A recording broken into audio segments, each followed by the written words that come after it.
Greetings, everyone. Welcome to probably the finale of this everlasting summer journey. At least for a while. Today we are doing the final two routes. The Yulia route and the other Yulia route. So, without further ado, let's get started. Let's learn about this cat girl. This weird freaking cat. Suddenly, somebody walked out of the bushes in front of me, or something. Hi. It was the girl from yesterday. Hi. I didn't know what to say. I didn't know what to expect from her. She's probably a hell beast and came here to end my life. That is, of course, if only it hasn't ended already. The cat girl stared at me. It hurts? She looked at my hand. Yes, I answered timidly. Then why? Why what? Why did you punch it? Because I was angry. I was completely unsure how I should talk to her. Perhaps one wrong word, phrase, or gesture could be fatal to me. Angry at who? But the girl wasn't showing any signs of aggression. It seemed that she was just wondering what is happening. At myself. I see. She smiled faintly. Listen, I don't know how I should put it, but I must ask. I kept silent for a moment, gathering myself. Who are you? The girl looked at me blankly. I am me, of course, she said confidently. No doubt about that, but how should I say it? You just don't meet a human with cat ears and a tail every day, you know? The cat girl carefully examined the aforementioned parts of the body and asked, Why? I was totally confused. If in the first few minutes I thought it was necessary to be afraid, to be very careful, now she seems more like a good spirit being than a hostile monster, because in my world, I was absolutely convinced that I shouldn't hide anything from her. In my world, this only happens in fairy tales and anime. What is a fairy tale? Well, it's a story which cannot happen in reality. So I don't really exist? The girl laughed. I'm not even sure that I exist. But I can touch you, so you exist. Just thinking about the fact that she will touch me, I felt uncomfortable. Well, let's say I exist, yes. I stepped back. Goody goody! The girl smiled and waved her tail. There was an awkward silence. All the time I'd spent in this camp, I'd lived as if in a dream. Sometimes when you sleep, you realize that everything that happens in your brain is just a figment of your imagination, and you need just to wish. I thought so for at least for the last 5 days. This thought constantly existed somewhere deep in my soul. However, it seems that everything is happening in reality. At least I couldn't just wake up. I just want to understand. What? The girl was still smiling. How I got here, and how to get out of here. Suddenly, I heard voices by the roadside, so I turned around. Slavia and Zeni were slowly approaching the washstand. But the girl had disappeared. Did you see it? Like I just needed someone to confirm the existence of this creature. Then I can convince myself that I'm not going crazy. What an irony, to go mad while in the land of Oz. Though just arriving here is already a ticket to the loony bin. And even if I wake up right now, I still wouldn't be sure that it was all a dream. See what? The girls looked at me blankly. Anyone besides me? I could hardly speak. So, an illusion, huh? So I'm actually... You should get your head examined, seriously. Xenia snorted and passed by. Slavia smiled apologetically and hurried after her. So it's all that simple. I wanted just one thing now, for someone in this nightmare to believe that I'm still sane. This whole camp and its pioneers did not seem as real as yesterday. In the end, less than a week ago, I lived the completely normal life of an ordinary man of his time, and now, maybe everything that happened made me think that all is going the way it should, and that it's normal just to exist here. And now the last leftovers of my common sense are desperately clung to this cat-like girl with the ears, trying to prove to the locals that I'm not crazy. See, you don't exist. You. It's me in your tail, not you in mine. My head was about to explode. If not for the signal for dinner, perhaps I would have run to the library, searching for medical books with lobotomy instructions. The canteen was crowded as usual. Some things never change. For the first time I looked at all the local pioneers from a slightly different angle. Indeed, why is everything so correct? As if someone created this pioneer camp by carefully compiling material from the internet without bothering to visit such a place himself. It was just like an old Soviet movie. The strict camp leader, the exemplary pioneers, even Uliana, and even Alyssa, all within the normal range. So where does that strange girl come from? She seemed like a smear of paint that just happened to be on the picture due to the shaky hands of a sloppy restorer. Electronic suddenly sat beside me. "Hey there," he smirked. "Hey, what are you thinking about?" There was absolutely nothing wrong with speaking openly to anyone. Not anymore. Did you happen to see anyone strange here? Strange? Well, not quite human. I don't really understand. Electronic laughed. Ha ha ha. A girl with cat's ears and a tail, I said shortly. A girl with ears and a tail? He began to think. How did you know about her? Well, let's assume I saw her. This conversation was starting to get interesting. Let's assume, or you actually did. Is it really so important? Electronic stared at me seriously. There is a legend here about a cat girl. She steals food, small bits and pieces of stuff, and avoids people. Really? A legend? So what does this girl look like? I never saw her myself. They say that she has a tail and ears, as you described. What else? Well, this legend is old, and I don't know much about it. Who do you think knows more? Ask Olga. She's been in this camp many times, even before she became a camp leader. All right, thanks. I stood up and went to find the camp leader. I bet she decided to take a nap after lunch. Perhaps Olga was the only element that was somewhat out of place in the picture of an ideal camp. She certainly was not role model camp leader. I opened the door and confidently entered the cabin. And indeed, she was lying on the bed and reading a book, as expected. Semyon, slacking again? Actually, yes, but anyway, I wanted to ask you something. She stared at me, and I hesitated a little. Maybe I shouldn't be so straightforward about everything. It was like my internal firewall had triggered, and I just could not tell the camp leader that I had seen the cat girl today. Maybe I got quite used to hinting at something, avoiding straight questions, lying, and keeping words back. In just 4 days. Although I guess I'd been doing that my whole life. Olga, I was at the dinner, spoke with Electronic, and he told me a legend about a cat girl that supposedly lives here. He also said that you would know more. Why do you need to know that? The camp leader gave me a piercing look and stood up. Just curious. I like stuff like this. I tried to smile, but it didn't seem to make things any better. We have a completely normal camp. Sure you do. Completely normal. Don't even want to imagine what you'd call unusual. I suppose something with zombies and maniacs. And Miku. A nightmare on Savianok Street. Yes, I understand, but Electronic said that you visited this place before. Yes, the camp leader was thinking about something. However, there is indeed a legend that somewhere in the surrounding woods a strange cat girl lives, sometimes stealing food and small items from cabins. She is afraid of people, and if someone accidentally sees her, she runs away. That was quite different from what I saw this morning. That girl was more like watching me, studying, trying to understand, but not afraid at all. And you... Have I seen her? Olga interrupted me. No, I haven't, but I was quite close to doing so several times. Bottles, milk, tooth powder, and plenty of other things disappeared from my cabin sometimes. Mysteriously disappeared without a trace.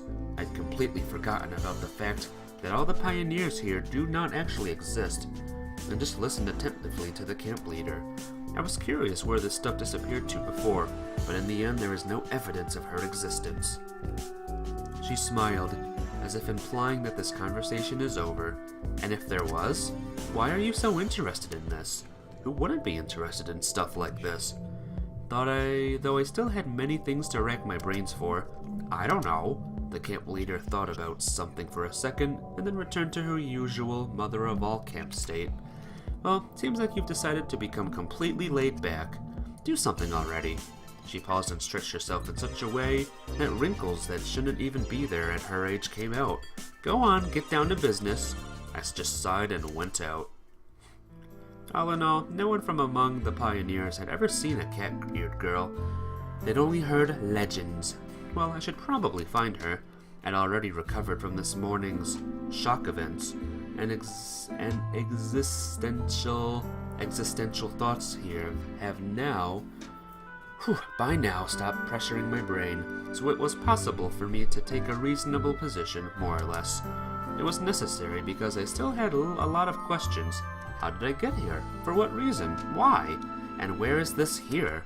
And the cat girl is the catalyst for it all. Is that a pun, Semyon? The catalyst? What? But I didn't want to start theorizing about parallel worlds, aliens, experiments, and the afterlife again. Hey, Selene! Awoo! Welcome to the stream, how are you?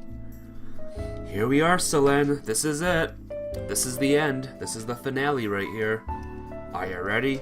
Summer never goes away. It's gonna go away today, I promise. I was fed up with this just after my few hours in this camp.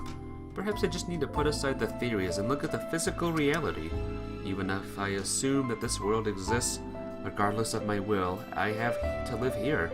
My arrival here is inexplicable. How are you today, Selene, by the way? I haven't seen you in a couple of days. Hope you are doing well. It's more worthwhile to concentrate on studying this world and on analyzing possible events which may happen to me here. You're okay? But those 3 dots say otherwise. You had a big nap at noon, 4 hours. Oof. Sheesh. Do you feel rested now? Was the nap worth it? I hope it was. I'll do that until the opposite is proven. Until then, let's assume that I'm stuck here. For the long haul, if not forever. The deck chair melodiously squeaked with my every movement. The nap was very good. That's good. I know that oversleeping sucks. Never oversleep. Lilac branches tried to strike me in the face, and the vile morning birds were silent for a long time, apparently tired of the summer heat. The treetops seemed like sharp peaks of the high walls of a medieval castle, lost in the boundless woods. And these cabins, the square, Genda's monument, the clubhouse building, are just a little village of peasants. You might be getting ill. Oh no! It's that January flu that everyone gets. Or that winter flu, probably. Get better soon. Fight it. Drink a lot of ginger ale. Ginger ale, hot soup, and you're good to go. Huddling near the millennial walls of a grim fortress, hiding in a groove. How have I been? I've been good. Been reading this, slogging through this game. But after this day, tomorrow will be good. I know it will be good. Final Fantasy Maxima is also an amazing game. All of us here, either people like me or cat girls, are just servants of an evil genius hiding somewhere out there. It would be much easier if the camp was on top of a hill, because 1,000 years ago the best place for a fortification was always somewhere up high. Probably that someone just has nothing to be afraid of, but in that case, I would not hide so carefully behind the treetops. You're so glad this game is chess related. Yep. Chess in a certain way. I sighed and closed my eyes. My cautiousness rolled and slowly started to desert me, and soon the whole world faded into darkness. What's this? Whoa!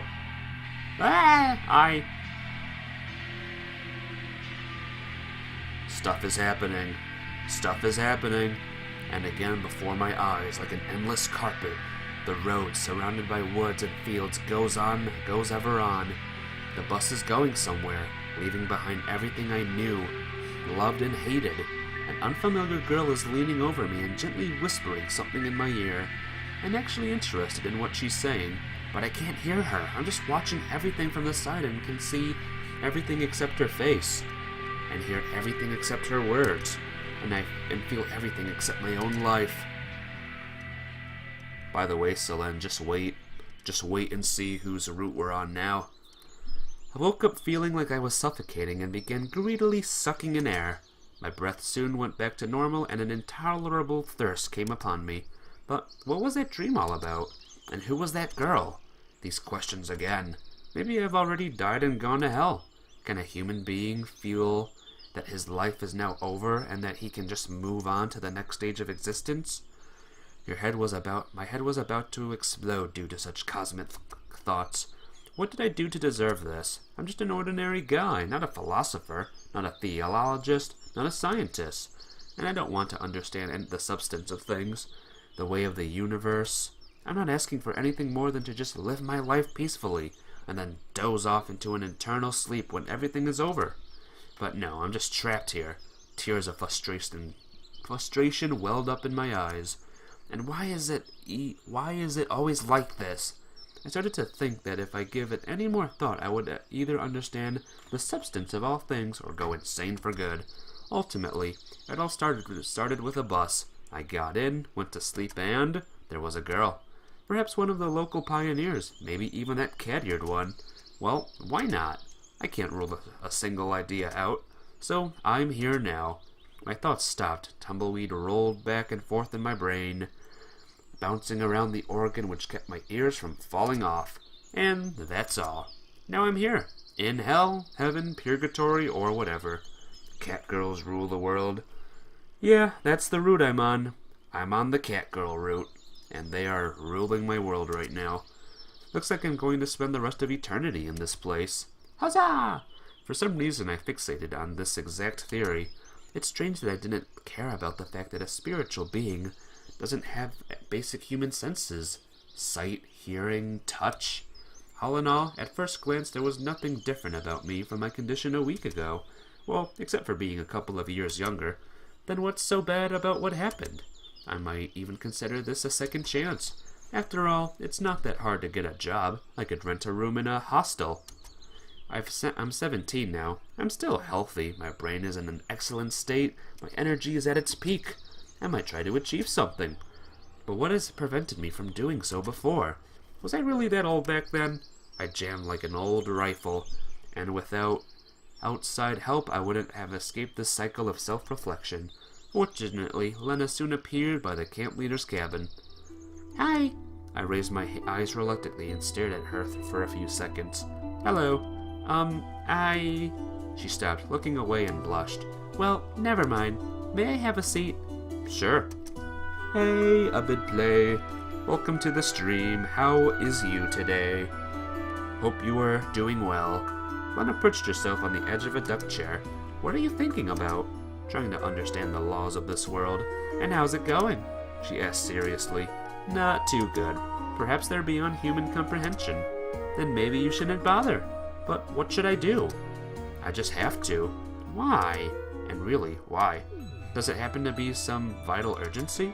I didn't really bother thinking about things like that in the past, and lived in relative peace. And what has changed so drastically now?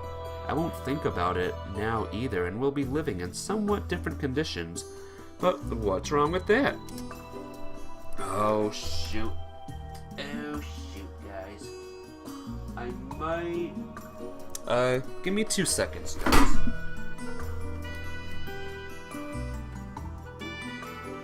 My notification thing kinda messed up.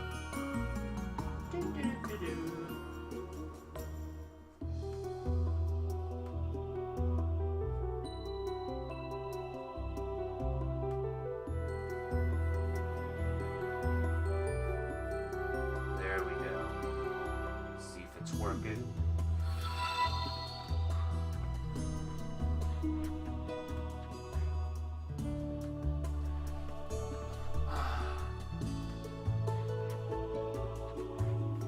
Who just followed? Ultima? Ultima followed? Thank you, Ultima395. Who is me? You are the best. I'm fine, thank you. This is... You probably know what this is. This is Everlasting Summer. I am on the final route. The end route. The ending. This is it. I don't know. It seems that nothing is up to me. It looked like Lena wanted to say something, but she didn't. And you probably came to see Olga Yes, I mean, now. But to be honest, what is it? Sometimes I feel that way too. What do you mean? That nothing is up to me. I looked at her attentively. She was sitting with downcast eyes, nervously toying with a handful of field flowers. They were yellow like the fervent rays of the summer sun. Well, you know. These flowers, for instance, they were growing just for the sake of it, and then I ripped them out of the ground and that's all. She was literally about to start crying. It didn't really fit my picture of Lena. Well, yeah. To be honest, I really don't know what to say. Well, so are we are ripped out, and then... She got up abruptly and rushed into the direction of the square without saying goodbye. What a weird girl. Indeed, Lena, like all other pioneers, seemed to be real. Not really a figment of my imagination. Not a doll, not an NPC.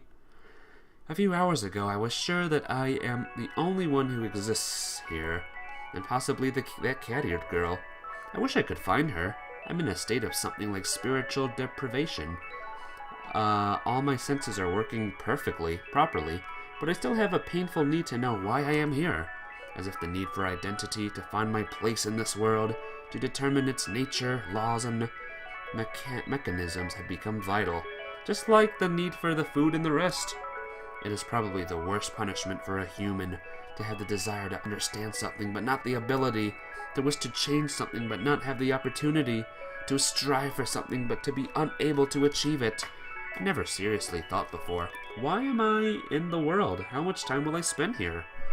What do I have to do, and what will come next? Now, after encountering this other world, I have nothing left but to think about these. I guess that if it's possible to escape from here, I will return to my quiet life where I don't have such troubles. But I won't return. It's so hard to face a task which cannot be completed. If I could choose my fate, I would never agree to this bus, this camp, these girls. I would stay here, there, in my apartment, in front of the monitor. You can't demand anything more from a person than he can do. It's better to spend the rest of your life working in the mine. You went through all the routes in Everlasting Summer. Were they good? What was your favorite route? Like, of all the girls here, who's your favorite? I don't know who mine is yet. After all, there is no other way. Of course, it is possible to make a valiant effort, to try not to think, try to accept this reality and start a new life. But it's not part of human nature to neglect everything that happens around you. If I was accused of a crime which I had not committed, of course I would try to resist, to prove my innocence. No one would agree to live in jail instead of a home, whatever their home is like. And now it's me who was thrown from the world I was used to in this jail. Though it is boundless. Though there are no walls or bars on the windows, it is still a jail. I did not ask for this, and my only desire for now is to return back home. And this only key out of here is hung just a bit higher than I could reach with a jump. And there is nothing helpful around. No chair, no stool, not even a small stone that could be put under my feet. Alyssa Root, the favorite, that's your favorite, Deus? Oh, so welcome, Deus. What's up? And no one to help me. Just a few centimeters separating me from freedom, from realizing everything. Maybe it's important to return back home, but at least I'll be able to escape from this jail. That is exactly what I've wanted for the last 5 days. Got that? Night slowly descended onto the camp. Dinner went by without me, and the camp leader stopped several times by the deck chair, trying to tell me something. But I was already in another world, the world of my cage with a key, bound by the Gordian knot to Ariande's thread. Yeah. It was not long before the lights in the cabin were turned off, and crickets started their lamentable whining all around. Somewhere in the distance an owlet was hooting at the speed of 37 hoots per minute. I was sitting and rhythmically knocking, trying to accompany him. Suddenly bushes rustled around me, and a squirrel with a nut in its teeth climbed up on a tree. It must be hurrying to meet its family. That summer night's charm was as rich as always, but it didn't affect me in any way at all. The mechanisms of my brain and probably my soul were in need of serious maintenance. Hey, Kurosoro, what's up? How you doing? Welcome to the stream. Welcome to the final route. Not just a slapdash repair of the bodywork and a new paint job. I decided to take a walk, because thinking about it, I've been sitting in this deck chair for almost the whole day. I even took a small nap. Everyone in the camp was tired. The camp was sleeping. Dark. Always walking everywhere. Did you miss much? Not really, no.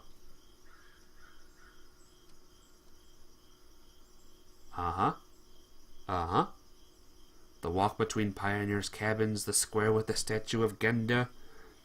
Your favorite route is Miku route. Ooh, that was a good one. That was a scary one. It was, super scary. And I loved it. The forest path, all that was changing like pictures in a kid's book.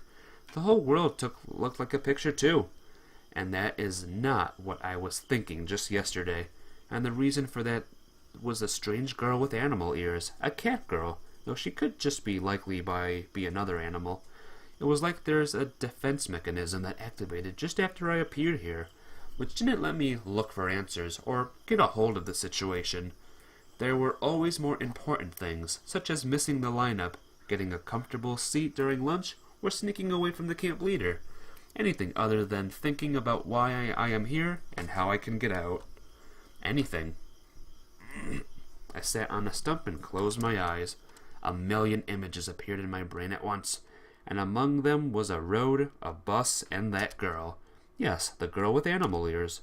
It was her who was in that bus. The bus. Ah! There she is. I quickly opened my eyes and saw her in front of me. At first it looked like a dream or a hallucination, but a sudden gust of cold wind brought me back to reality. There she is, Selene. There's Kitty Girl.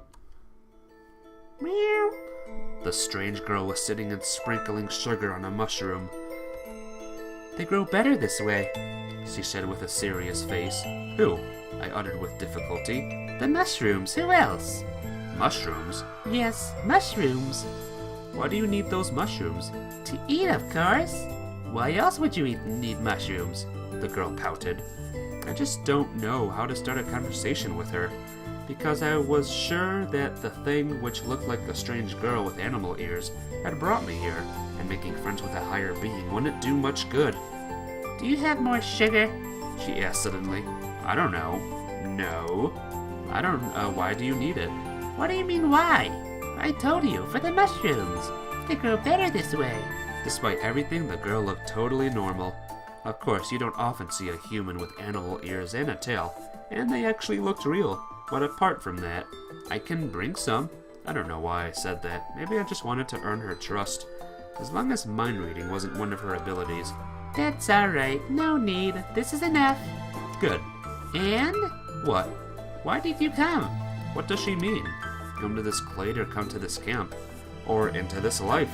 My head was about to explode from existential thoughts. Just a little bit more, and everything would become crystal clear.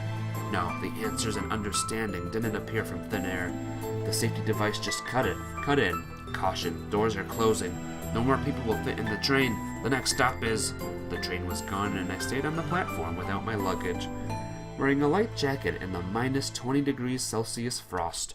I was just having a walk. The words echoed hollowly in my head. I felt like a Viking from the Middle Ages who stands alone against 100 enemies. No doubts, no regrets, only an iron will to die hard. I see, the girl answered without much interest and went back to her work. It was you, back there in the bus? Me, she replied lazily without tearing herself away from the mushrooms. Why did you bring me here? I didn't bring you. Then who? I don't know. But were you in the bus? I was. And? What? Yelling at her was dangerous, but I couldn't help it. What? Answer me! Did you ask something? It looks like this conversation doesn't bother her at all. Who are you? She looked at me in surprise. I am me. Okay, where are you from? I don't know. I've always been here. What do you mean, always? Miku route is scary, so you like it. Oh, are you, like a connoisseur of scary things? Did you read Doki Doki Literature Club? That's that's a nice visual novel, right? You must have come from somewhere, no? I don't know. I doubted for a moment that this is an omnipotent being before me. Of course, this girl is a little extraordinary. To be precise, absolutely extraordinary. That she was with me in the bus then, but maybe she has nothing to do with my arrival here. Anything is possible. What do you know? I know how to make supplies for winter. She smiled with sweetness and ease. What supplies? Well, you know, for the winter. It could get cold. I've never seen the local winters, though. How come you've never seen them, if you've always been here? I don't know. She looked at me intently. Anyway, you're boring as hell. Me? Yes, you. How do I bore you? Your stupid questions. Stupid? Well, I was dragged out of my usual world, brought here, and now my questions are stupid? Yes, she calmly replied. So, what question would you consider not stupid? Where one can get sugar, for example. In the canteen, where else? Plenty for you to steal. You're well known for doing that, I've heard. I do not steal. The animal-eared girl was outraged. I am borrowing it. It comes back anyway. Comes back or not, I don't care. I want to understand how and why I am here. I want to go back. I'm not interested in that. The girl stood up and shook herself. But I'm not interested. If you're not the one to blame for everything, then you must know the answers. Someone should know them, after all. She looked at me intently and laughed. You're funny. I completely lost my temper. Stop mocking me, you. I am fed up with you. Why me exactly? How am I worse than anyone else? I never asked for anything as fun as all of this. Leave me alone. I didn't bother anyone. I didn't hurt anyone. What did I ever do to you? Get lost. Let me live in peace. My whole body shivered, the blood pounding in my head like a cannon. Everything went dark before my eyes. Have you blown off all your steam? She asked quietly. I was about to smash her. Whoa, calm down. At least I'll check if she is flesh and blood. All right, let's go. Where? You'll see. The girl gestured me to follow her and went into the depths of the forest. After some time, I started to suspect that we were walking in circles. Finally, I decided to check it out, and put our candy wrapper in a noticeable spot. Indeed, we soon passed it again. Wait! I didn't dare to grab her hand, so I tried to stop her verbally. What? Where are you taking me? I said that you'll see. But we're walking in circles. So what? What do you mean, so what? You won't get anywhere by walking in circles. But you said it yourself, that you were just having a walk. The girl seems strange, illogical, even arrogant, as if she takes pleasure in mocking me. I'm not moving an inch until you explain what is going on. Okay. She stopped and leaned back against a large tree. I was just bored. It's the same old stuff all the time. But recently, lots of new stuff happened, and now what? Now I can talk to you. She smiled. And you couldn't do it before? Well, I certainly could. Maybe. So what happened? I don't know. Then why do you think that something has happened in the first place? I got a feeling. A feeling, eh? I gave a helpless sigh. Maybe she's just a lunatic that escaped a local asylum, and not an omnipotent being. Come on, let's get serious. Okay, fine. The girl looked at me intently. Who are you and what's happening here? I don't know, she answered with the same expression on her face. And who knows? I don't know. Alright, I'm going to sleep. I had no strength to talk about it, to listen to her nonsense, to walk circles in the forest. Even if she knows the answers and she can return me into the usual world. After all, not today. Just enough for today. If I stay here one more second, there won't be anyone left to return. Good night, the girl said nicely. That's all? What else do you want? You're going to sleep. She's right. Okay, do you at least have a name? Name? Yes, a name. I don't know. And who knows? I don't know. Okay, and what should I call you then? I don't know. But a person, every single thing in this world, should have a name. There's no other way. In Russian translation, a strange girl, called a girl cat. That's just her name, girl cat. She looked at me uncomprehendingly. Alright then, you will be Yulia. Yulia? So strange girl is cat girl. But now she's Yulia. I don't know why I chose that name. Maybe it was just the first thing that came to my mind. Fine, she smiled merrily. And now I have to go. The girl flickered her ears and disappeared into the forest. I slowly dragged my feet back to the camp. Now it looked like I was in some sort of tragicomedy. The higher beings cannot be idiots with the developmental level of a kindergartner, can they? Though it is possible that they don't perceive the world the same way as we do. I was so exhausted, I couldn't fully comprehend everything that had happened to me recently. The answers could be right before me. I just need to stretch out my arm. It could be that saving stool, which would help me to reach the key. And how could I be so calm in such a situation? Maybe I'm just tired. Dead tired.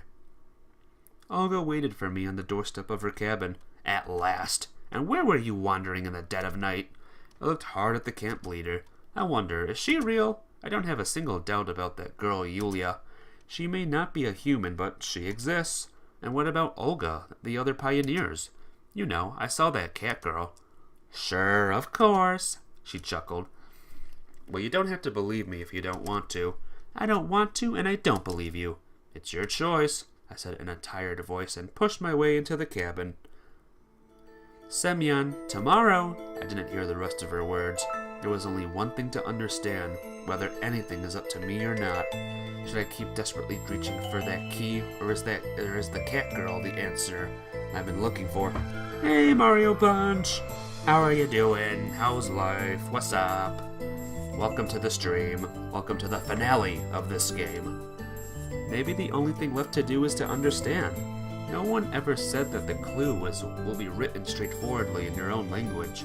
Though maybe I always knew those answers and I just had to comprehend their meaning. What if everything is not real and I am just dreaming?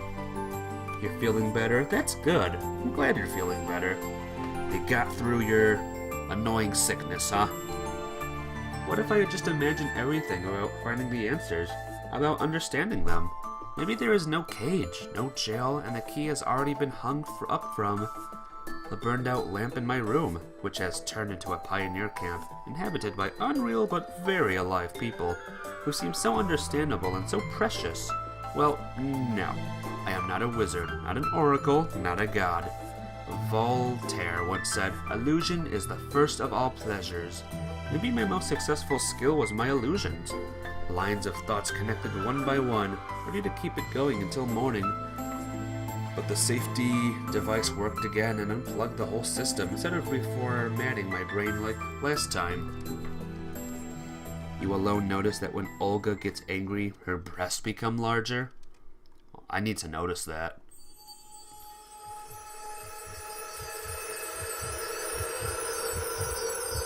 Ah! I was woken up by a hellish noise in my head. We gotta see if this is true.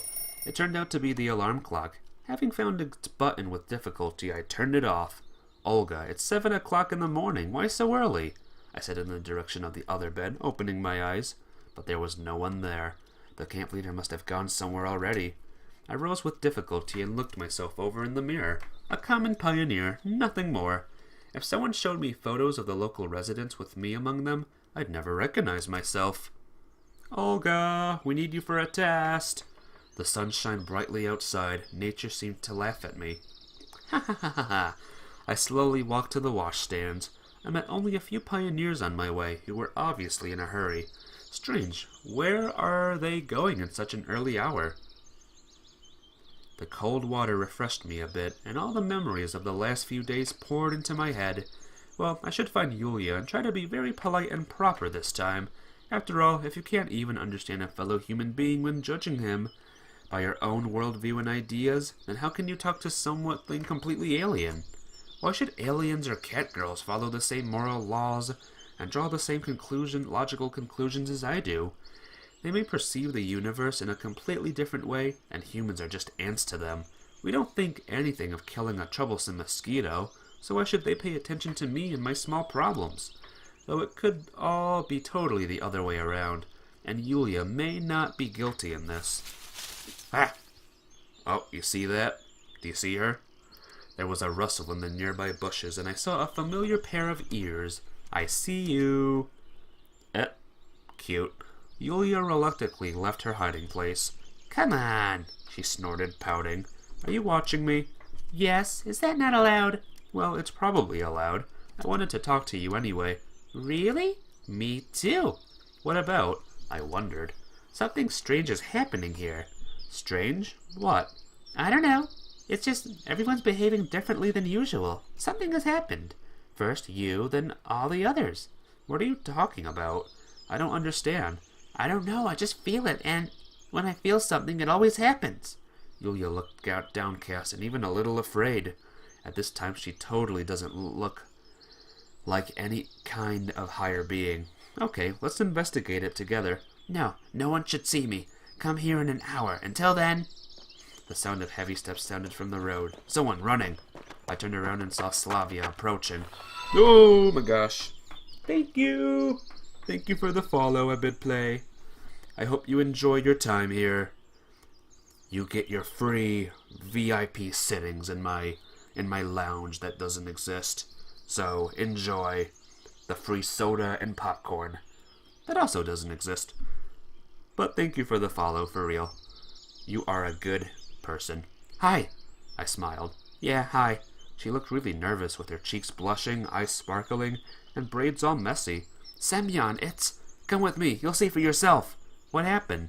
Slavia's face wore such a pleading expression that I decided not to argue. She grasped my hand and dragged me to the square. The entire camp was probably there. As we turned the last corner, I looked past the crowd of pioneers who were standing in the direction of Genda, and there was... Please don't be scary.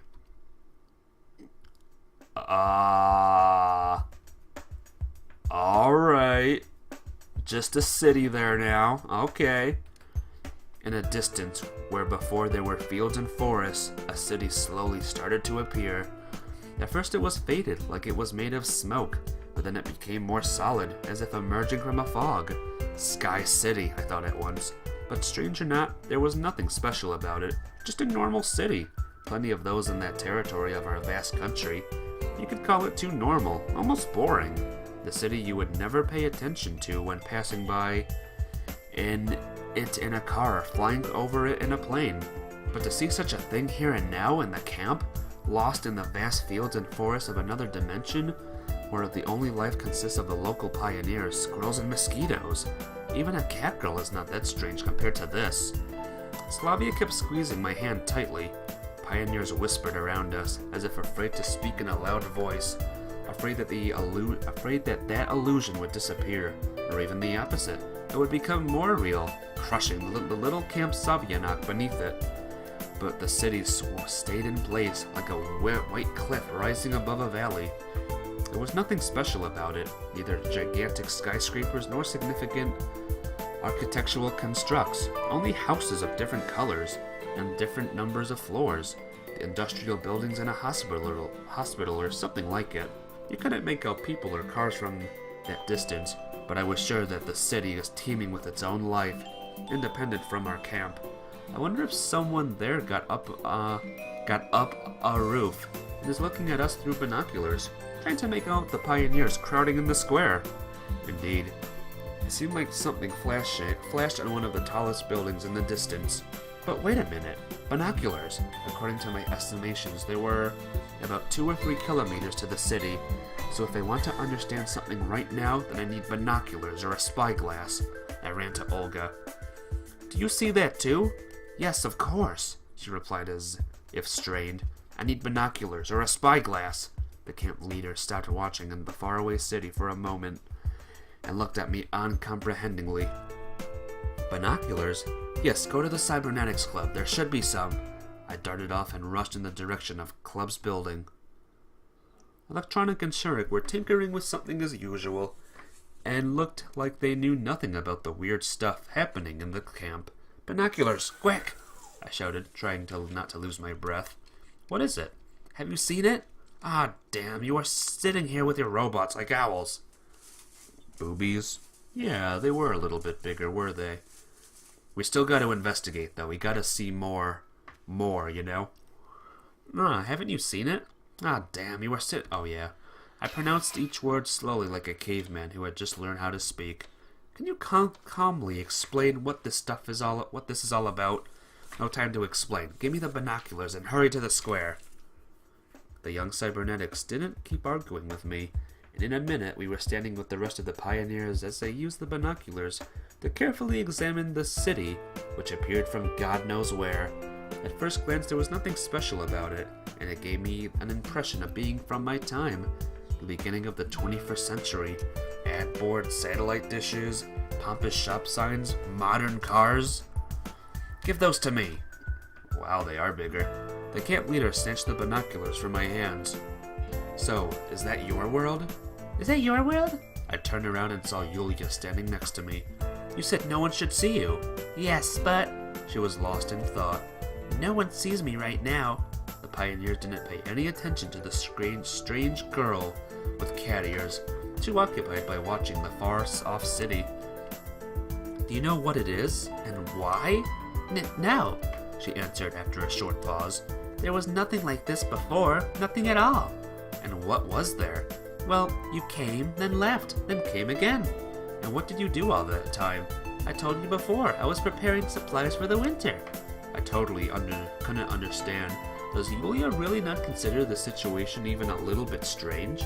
Or is she just good at role-playing?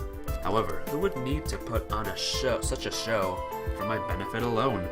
I'm nothing but a guinea pig in a cage. I don't believe you. You should know something. Semyon. I turned to the camp leader. I have no idea what all that is about, but it looks very strange. We should call the police. Olga reacted in the usual way, like a normal person would in such a situation. I turned back to Yulia to triumphantly inform her about it, but the cat girl had already disappeared. What can it be? The camp leader said quietly, not addressing anyone. Guess they're a little smaller, but you can't really tell that well. I don't know if I should tell her about myself, about the future, about traveling to the past. How do I know that that city really is from my time? Could it be just another illusion and my behavior of pioneers is just a part of it? And what if it isn't? I didn't manage to say any more. Cool, cool, Liana shouted, appearing from nowhere. Let's go and check it out. Oh yeah, they must be expecting us. Wait a moment, we should think it over first. Lena came up to us, but didn't say anything. What do you think, Semyon? Slavia asked and stared at me, as if expecting an immediate answer. And actually, why should I think about it matter? What is the difference between me and them, which makes me all-knowing? What does it matter that I am new to this world? The things that are happening are as obscure to me as for any other local. I have no idea. Indeed, let's go and see for ourselves. It doesn't seem to be too far. But it's dangerous. Isn't sitting here dangerous too? Lena said shyly. All the pioneers and the camp leader looked at her uncomprehendingly. Well, I mean, if that city has appeared so suddenly, then something else could happen too, and we... She seemed to be getting completely confused, so she stopped talking. Well, she is right, Alyssa said in a lazy voice. I certainly don't understand what this is all about, but I am not going to just sit and wait till something else happens. So, if no one else is going to... And me! Ilyana interrupted her. Well, what then? What if it is just an illusion? Then we don't lose anything. I was a bit surprised by the locals' urge to find out the nature of this phenomenon, because before they had avoided any conversation related to my appearance in this world. Maybe it's a riddle inside a riddle. Like two enclosed spheres, we are within the shell of the outer one, where everything is clear for them but alien to me, and that city is just the intersection of the two spheres. However, if it is true, then I should be located on the boundary, not knowing anything about one or the other. Olga was doubtful. Everyone else waited for her approval or strict prohibition. Blah. Nothing surprising about that. In the life of the camp, organized as Swiss watch, she was a tyrant and despot, but when the boundaries of Sovyanak expanded and a mysterious opponent appeared from beyond them, she couldn't keep the reins of power in her hands. Started to panic, to feel restless on the throne, which was losing its appeal. This may be the right time to start acting with confidence. I think we should go and check it out. How long should I sit here? Trying to look for some answers. Where do I find them? In the canteen? In the camp leader's cabin? Near the Genda statue?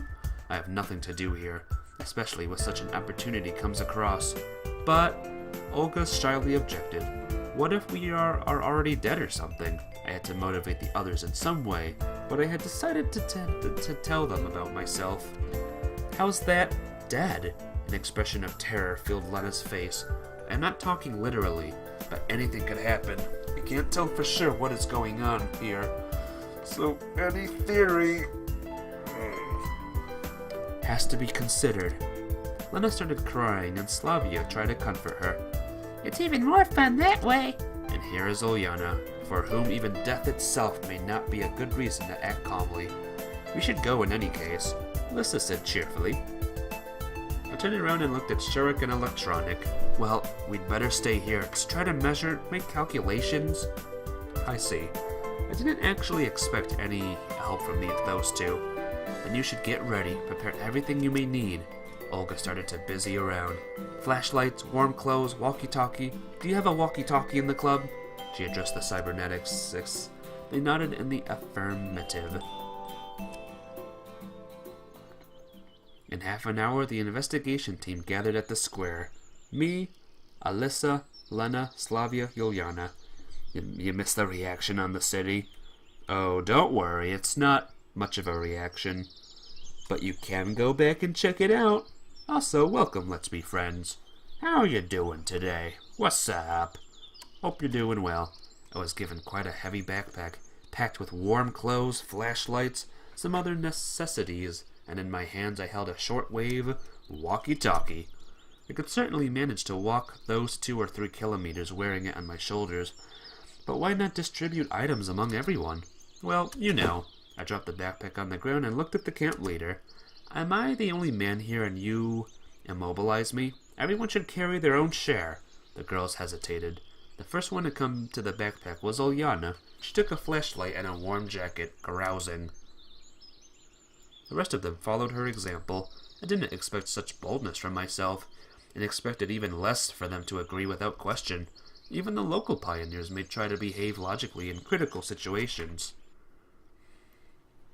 We're at the entrance now. After a couple of minutes, we were at the camp's gates. I hope you understand that I can't go with you. I have to look after the others, and it's all right. You don't need to explain. I didn't count on Olga's help, especially as there were some truth in her words. Good luck, and don't forget that you have the radio. The city is now gone. The summer sun scorched us mercilessly. A warm sweater in the bag seemed kind of a mockery. I would give it and all the flashlights and even the walkie-talkie away in exchange for the camp leader's Panama hat and a bottle of water. And why didn't anyone think of bringing a water flask? Oh, there were less and less clothes on Alyssa with every passing minute. Let's have a rest. I slowed down, shading my eyes with my palm and looking in the direction of the city, which was to the right of us. It didn't seem to be an inch closer. Why not head straight to it? Ulyana sounded annoyed. How's that? Straight through the forests and fields? I don't mind. Even that would be better than making detours. It would be quicker to go by road. Look, it makes a turn there. Slavia tried to reason with her. Do as you wish. Alyssa flopped down on the grass by the roadside. I'll take a break. We settled in the shade of a small bush near the power line. I took out the binoculars and looked at the city.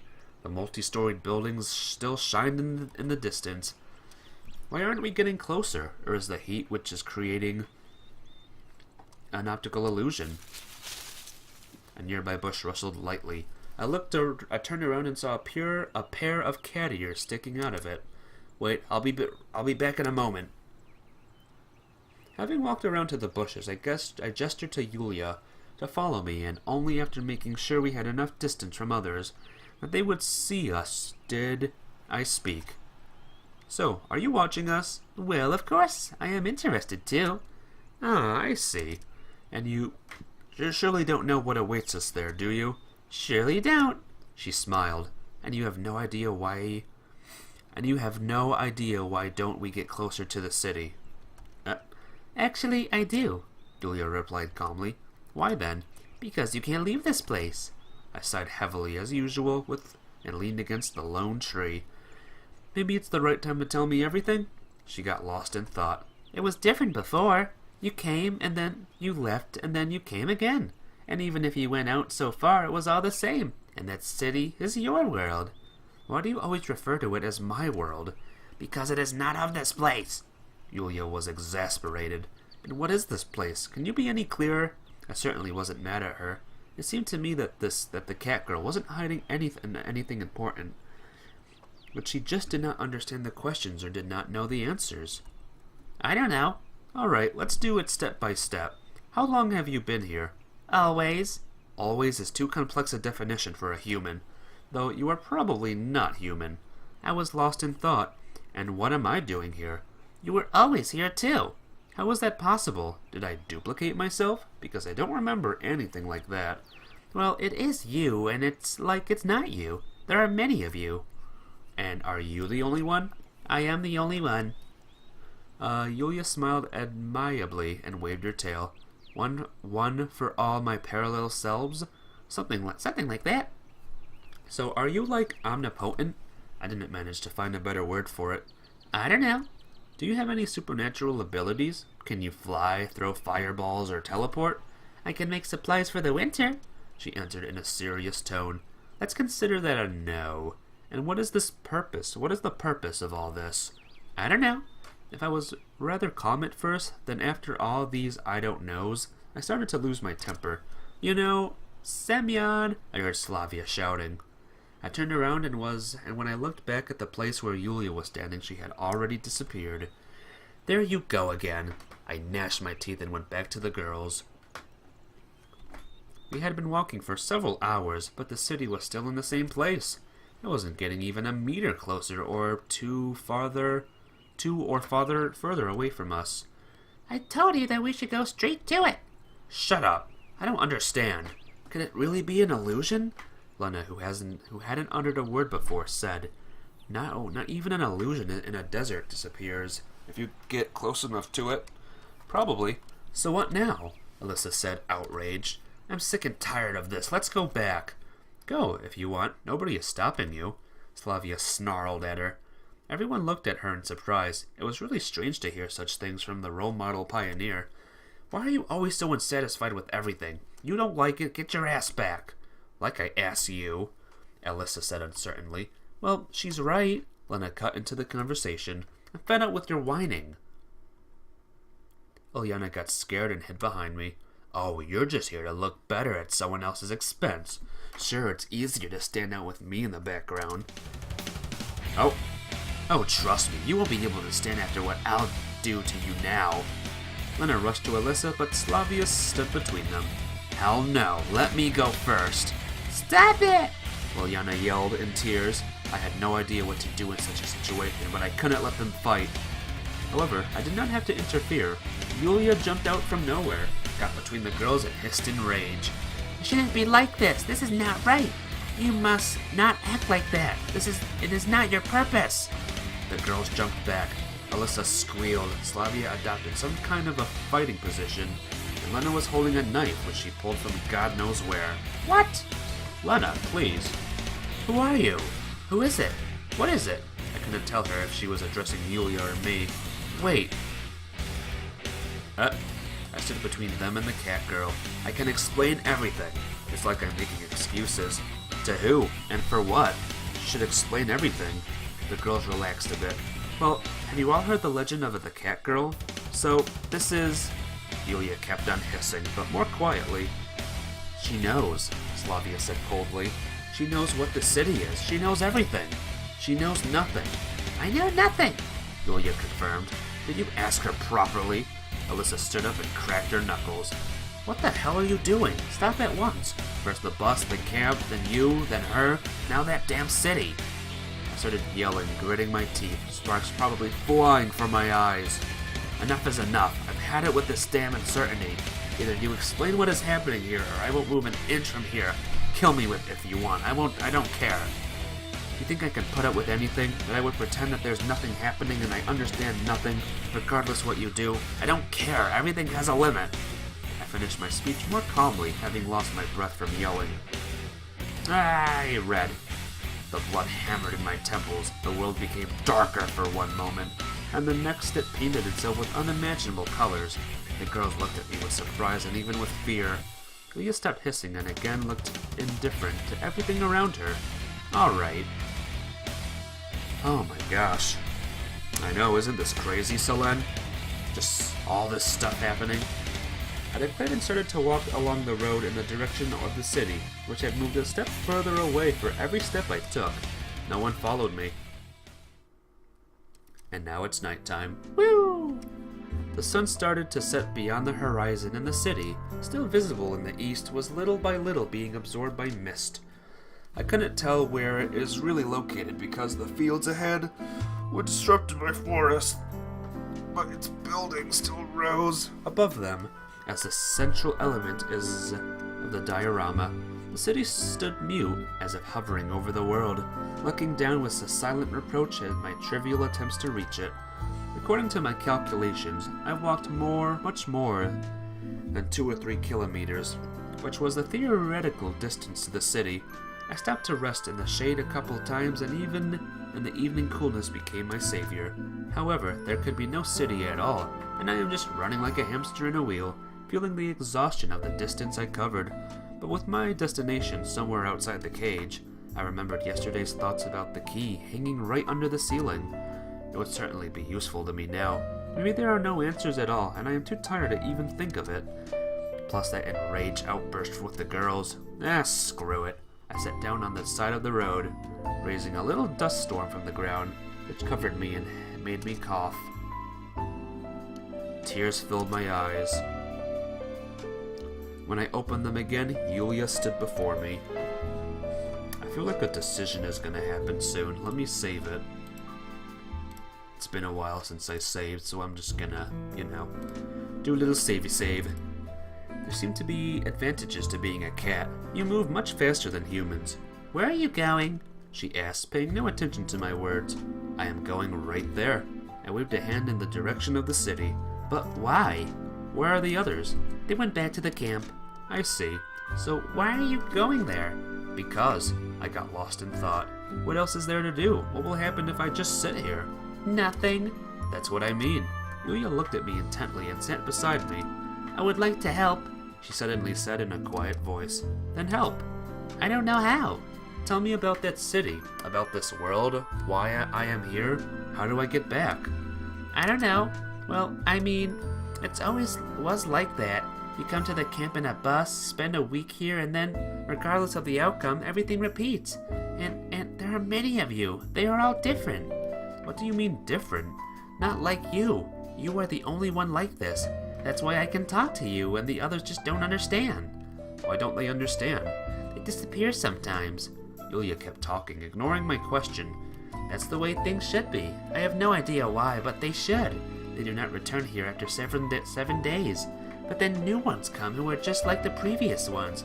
Everything is the same in the beginning, almost the same. The differences come after some time, especially when they have understood that everything should repeat itself again and again. Does that mean that I am destined to walk in circles too? I don't know. This time is different. It's different. Why does it all happen? Who are those others? She looked at me uncomprehendingly. But they're you. What do you mean, me? You and all those others. She groused, trying to find the right words. You are all the same. So are they clones of me or something? What are clones? Copies, like 2 identical mushrooms you prepare for the winter. There are no 2 identical mushrooms, Yulia said seriously. Imagine that there are. Identical mushrooms? Maybe? I don't know. God, this is a nightmare. I put my head on the knees and closed my eyes. We sat in silence for several minutes. I really wanted to understand what was on Yulia's mind. After all, even if she really knows nothing, then she should at least have some thoughts about the things that are happening. Okay, what should I do? I asked in a serious tone. She looked at me uncomprehendingly again. What would you advise me to do? I don't know. What would you do in my place? Me? In your place? But that wouldn't ever happen. Yulia laughed loudly. You are you and I am me. Just imagine it. Or just imagine it. You have your mind, then you should have an imagination. Well, I wouldn't change anything. Why not? Because it is the way of things. It's better and less troubling this way. So is it less troubling to sit in this camp and wait for the endless repetitions? Yes. I couldn't agree with that. Just couldn't. As long as it's in my power to change something, or even just try to, I have to act. I rose up from the ground and marched forward toward the distant city, visible in the crimson rays of the faraway sunset. Oh, there it is. The road took a sudden turn at last. The buildings, which were just rising above the trees before, disappeared from my sight, and the country landscape in front of me was replaced by industrial suburbs. It was dark already. Scattered bright stars filled the sky, still visible from where I stood, but disappearing above the city, which was full of distant lights from windows and street lamps. A silent dark night reigned behind me, interrupted only by the warbling of a sleepy night bird, the rustling of grass, and the monotonous buzzing of insects, while in front of me there was a human anthill, which couldn't stop talking even for a minute, happily winking with thousands of lights and shouting with millions of voices. The road I walked seemed stranger. It was empty, as if deserted, used by neither cars nor people, like a narrow path leading away from this world, then into another one. Yulia walked in silence beside me all this time. "Why are you here?" I asked quietly. I have to be with you." "Why?" "It's strange. The city was always on the right side, and now it's in front of us." She ignored my question. "Not much stranger than everything else. I've walked about 10 or 20 kilometers, and it is still too far away." "Far away?" "We may never reach it." I stopped and tried to imagine what awaits me there. "And is that city similar to my home one? What is its architecture like? Who lives there? And why did I come to conclusion that there are any people there? That it isn't just an illusion? One of the lame tricks of this sick world. Even Yulia says that she's seeing all this for the first time." Ah! Suddenly, the walkie-talkie I still had with me made a nasty sound, and the agitated voice of Olga said, "Semyon, do you copy? Semyon!" After a moment, I pushed the button and answered, "Yes." Whew. Give me a second, guys. I need to rest my voice for just a little bit. In the meantime, I know there's a choice coming up soon. Which one should I do first, do you think? Should I do the good route, or I see in my little cheat sheet here it says harem route. I don't know what that means, but what should I do first? That's my question right now.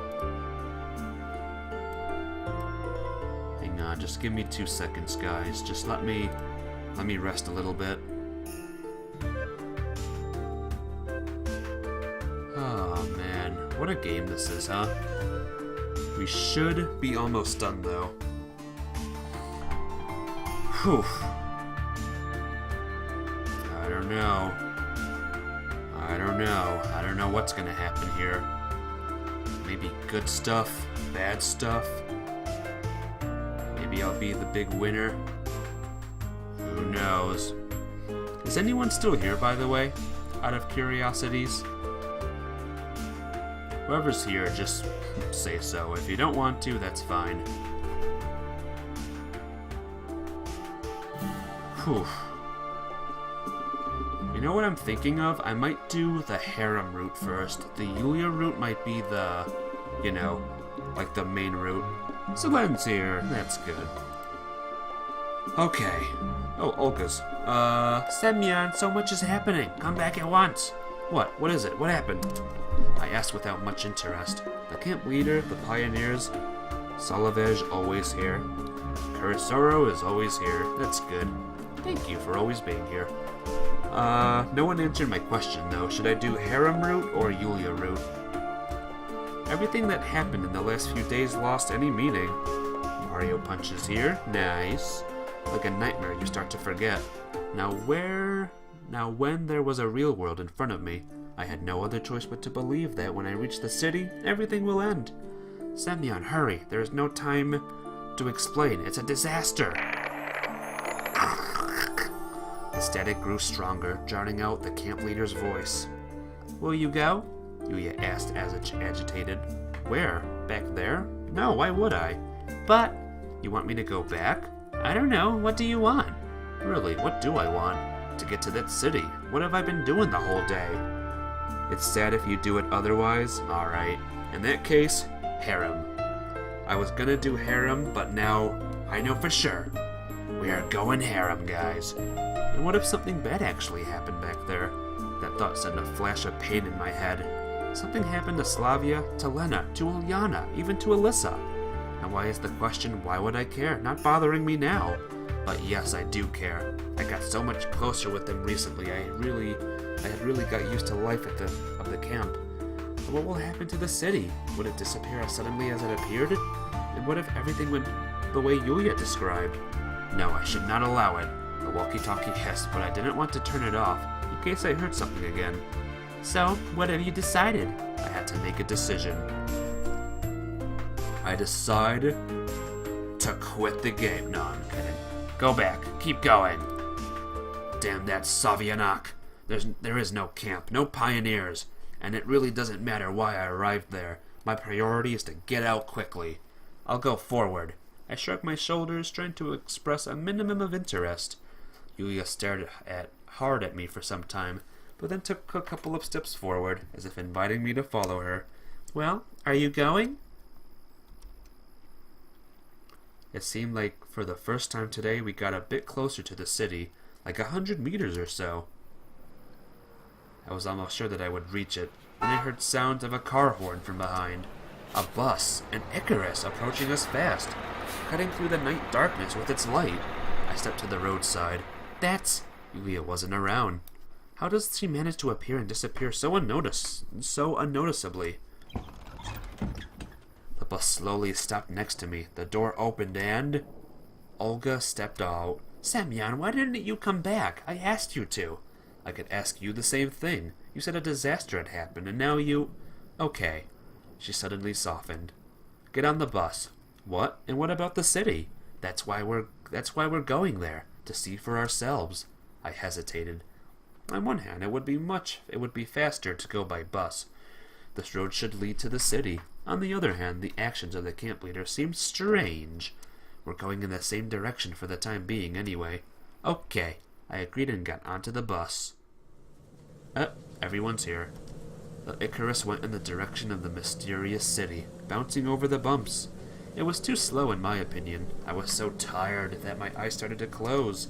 And what about Yulia? Did I just leave her alone there?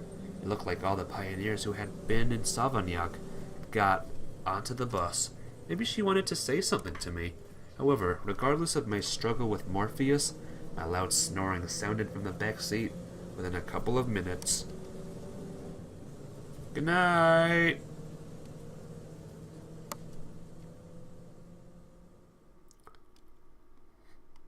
Let's be friends is happy that we're doing harem. Everything is over now. Or not. I wanted to get out so badly and did not fall asleep. Is exhaustion the reason? Probably not. It was like I got a dose of sedative.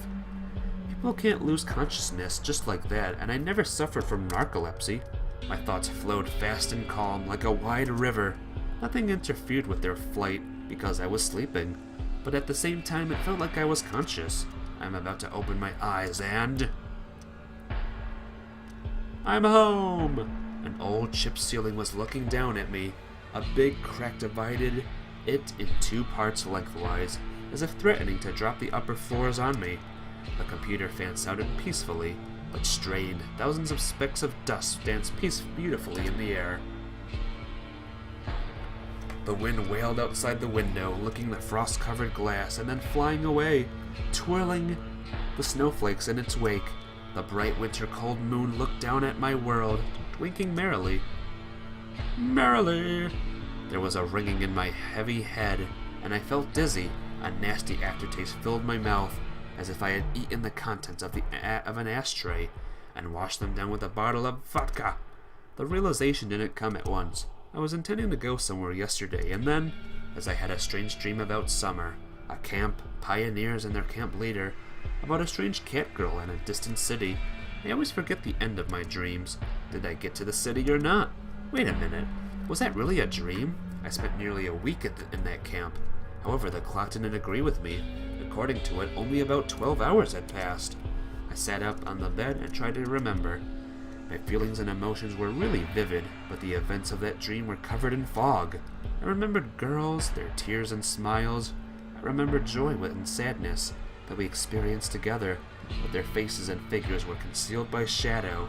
And there was a mine of some sort, a bomb shelter, and then an island and a departure. And those damn grasshoppers, which disturbed my sleep. And Slavia, and Lena, and Alyssa, and Ulyana, and Masha. And Yulia. But there was something else, too. Something beyond the dream. My life after, seemingly a new level of existence. Yet I had woken up many times, met those girls while being awake in this world, and then everything started all over again. This huge load of information just couldn't settle in my head. My memory was overflowing, and I was forgetting something every second, and I couldn't understand what was real and what was not. All the events at the camp blended into one fantastic picture. A college made from hundreds of works, by hundreds of artists with different styles. Scraps of feelings, shadows of emotions, parts of memories. My life was ripped apart and clumsily sewn back together, and the result was something like that disfigured doll I had found in the old camp together with Ulyana. Wait, or was it with Slavia? That night searching for Shurik flew before my eyes with all its details, but I couldn't remember the face of a girl who was with me that time. That dream was getting more foggy with every moment. Will it be forgotten soon? I can't let that happen. I must remember. Even without details, even without faces, maybe even without names. I am sure it is not just a dream. It's something bigger, something very important to me. A voice started to ring in my head, and when it was not mine, it was someone else's. It was quiet and distant at first, but it was growing louder with every moment, and soon I almost could make out the words. But it was probably just my imagination. My imagination. One electrical brain impulse contained more thoughts than 1,000 books. I remembered something in that dream I'd left unfinished. The city? No, I had reached the city. Yulia! From the depths of my conscious, the image of a cat girl arose. She stared at me furiously and moved her ears in a funny way. Was it not a dream? Was the week I had spent in the camp not a dream? I walked around the room, looking out the window. The outside world was still the same as yesterday. I was on the verge of going insane. The silence of my flat was disturbed by the ringing of the doorbell. Who might that be at such an hour? I didn't want to open the door at first. I was even afraid, but then thought that it was a good opportunity to check. Was this a dream? People in the dream and in reality are totally different. I'll open the door and see. I made it to the entrance in 2 leaps, pulled on the door handle without even looking in the peephole, and music appeared. Everyone? The girl stood in front of the door. The girls from the camp. But something had changed about them. I didn't remember every detail of their appearance in the dream. However, Slavia's hairdo, and Ulyana seemed taller. A heavy silence hung in the air for a moment. I was petrified, my thoughts frozen, feeling no fear or any other emotions. The girl seemed to not be surprised at all. Hi, Slavia said happily. why are you standing around like a dummy? Explained Ulyana. How do you... I got words onto my tongue, but couldn't form a sensible question out of them. I had so many things to ask at once. Calm down, girls. You shouldn't shock a person like this. I remembered Lena at once, remembered our life after the camp. And Slavia, that conversation at the night bus stop. And Ulyana, our encounter at the university. And Alyssa at my concert. And even Masha in the other world. But how? Well, yes, to cut a long story short, Alyssa started to speak casually. Don't be so surprised. Did you think that you were the only one? In Savagnac? Yes, in Savagnac. You weren't the only one. We were there too. But how do you... all together, here? The point is that every one of us had their own camp and you had yours. I mean, in ours you behaved differently. Slavia sounded awkward. Really differently? You chased me with that cake. I barely managed to escape. It turned out that we remembered everything before you did, and understood that they were not just dreams. Wait, but how is it only 1 day has passed? No, it's gone on much longer. At first I thought so too, that only I had dreams about the camp. But then people from there started to become more real. You started too. She sighed deeply. And those horrors. She seemed like Lena was Seems like Lena will start crying any second now. Stop it already. I told you 1,000 times it wasn't him, it was another Semyon. What does that mean, another Semyon? You see, there are many such dreams, many camps, everyone has a personal one, and in each of them you behave in different ways. Somewhere it is like that. She looked at Lena with sadness and went on. Many of your incarnations told us about the other camps and other versions of us, but we were just dolls there, playing present roles. I am not some doll. Ulyana was outraged. We got tired of that, of course. We started to look for an exit, and one time I got into Miku's world. Don't call me that. But I remember, the camp was completely different there. We were shooting a movie and... What's the difference? In any case, the dream repeated. Well, then we managed to connect the rest of the worlds into one for all 5 of us, and from there, it was all in the bag. Lissa smiled, and I recognized that smile. The only thing left was to find you. To find me? Why? I certainly wasn't against it. Everything fell into place at last.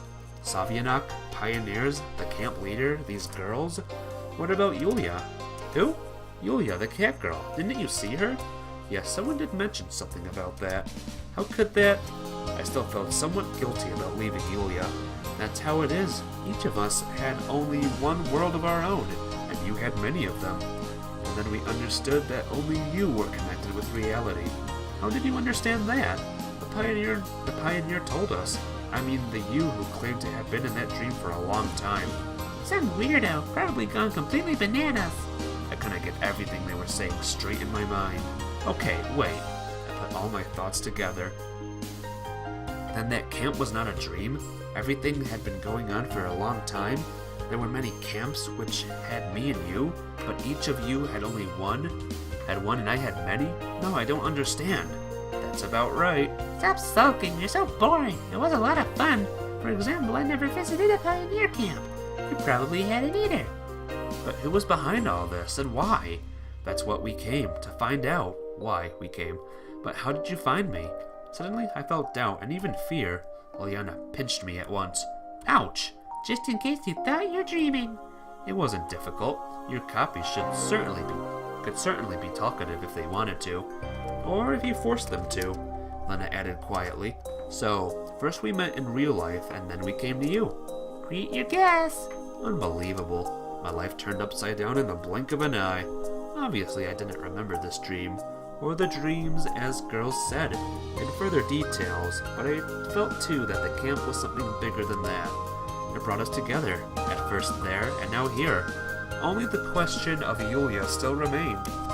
But might I know the answer? I could just forget it, just like I forgot many other things. Okay, I hope you tell me everything in detail. Sure, that's what we're here for. Well, come in, don't stand on the doorstep. Tea? Coffee? Dance? I added, trying to calm down and come to myself. Lena's eyes glared. All right, we'll save the dancing for later. What an odd thing this is, huh? Very emotional. Every story has its beginning and its end. Every story has its canvas, synopsis, content, key moments, prologues, and epilogues. And there is no book that rereading it would not reveal new details you hadn't noticed before. But every book has a last page. After turning it over, we put the book on the shelf, just to open a new one tomorrow. Very interesting. So we, remembered all of our endings and stuff. Is that what the game is saying? Which makes me wonder, let's see what the real route is about. Harem Master 80 level. Good for me. Yay! Another ending down. Guys, there is one more ending to go now. One final ending. The true ending. Look at everyone dancing. Isn't that sweet? Even those two nerds are dancing. Nerds! Do you see, Ulyana there sticking her tongue out? I feel bad for Xenia, though. Xenia just completely ignored. Same for that nurse lady. Oh man. Thank you, and goodbye for now. Only for now, though. Oh my god, so many images. Wow, look at these babes. Super cute. Again, though, no Xenia. No bathing suit Xenia. And...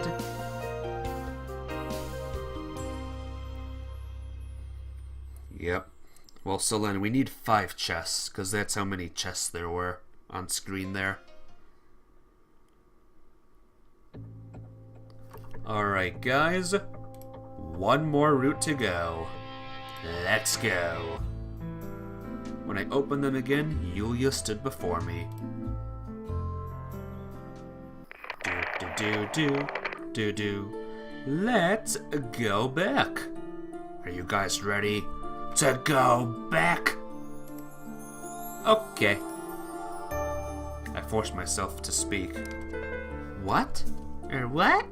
Yulia was surprised. Okay, let's go back. Where? Oh no, come on, don't lag on me, game. Weren't you expecting this answer?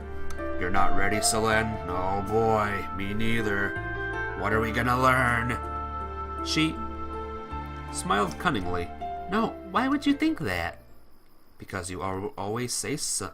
Because you always say that everything repeats itself after 7 days and I can't get out of here. So we'll check it out. Oh, check it out? Shouldn't we check out that city for starters? It's up to you to decide.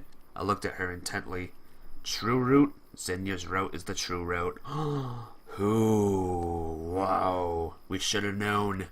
Something seemed to have changed in Yulia, but I couldn't understand what it was exactly. I've already checked, I mumbled. Then we should go. The cat girl made her way across the field in the direction of the forest with confidence. Hey, wait, where are you going? It will take time. It will take less time. Less time? The thought started spinning in my head furiously, merging into one, which probably wouldn't be a pleasant one. So all this time, I caught up with her in 2 strides and grabbed her tail. Why would you do that? Did you know all this time that I could go straight here without wandering for a whole day? Yulia hissed furiously and bared her teeth. I let go of her tail. No, I mean, I might have known, but you have nothing to do here. There. In that city? That's why it unlocks last? I gotcha. Yes. Why? I don't know. It shouldn't be that way. It's not right. I can't explain. I just know. I turned around and looked at the distant lights. I wonder, could things get any worse? It's not that everything is really bad right now, but what if that city doesn't disappear? And what's happening at the camp? What do Olga Demid's words mean? Should I still hesitate if I have already decided what to do? Alright, let's go. We walked through the forest almost all the way, crossing forest edges and fields just a few times. Yulia seemed extremely satisfied with something. Would you explain what is happening to you? Everything is just so unusual. Because it was not like this before. Everything repeated itself after 7 days. Yeah, I've heard it already. She smiled in return. I wonder what happened back at the camp. Look! The camp gates were visible in the distance, beyond the trees. We started to walk faster. It was clear that something was wrong. Sovyanok seemed abandoned. I could assume that pioneers went to bed, but there were no lights except the street lamps. And why isn't Olga waiting for us here with a biohazard squad? She said that on the radio that something happened. A strange anxiety had overwhelmed me at once. I looked at Genda, and there, the city. There's no city. Yulia seemed to be surprised, too. Surprised for real, so I didn't jump at her with questions.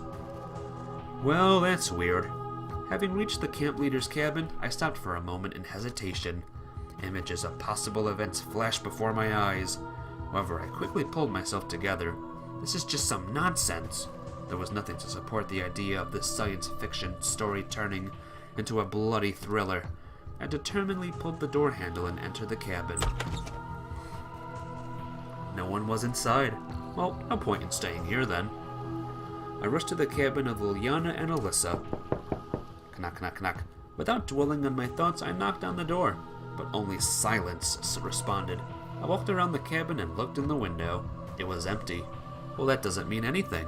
They might have gone somewhere. I ran to the canteen. Maybe everybody decided to have a late dinner. However, the door was locked. I went back to the square and dropped onto a bench, exhausted. Enough running, maybe? Yulia, who had followed me in silence, asked without much interest. Well, true, why did I start panicking?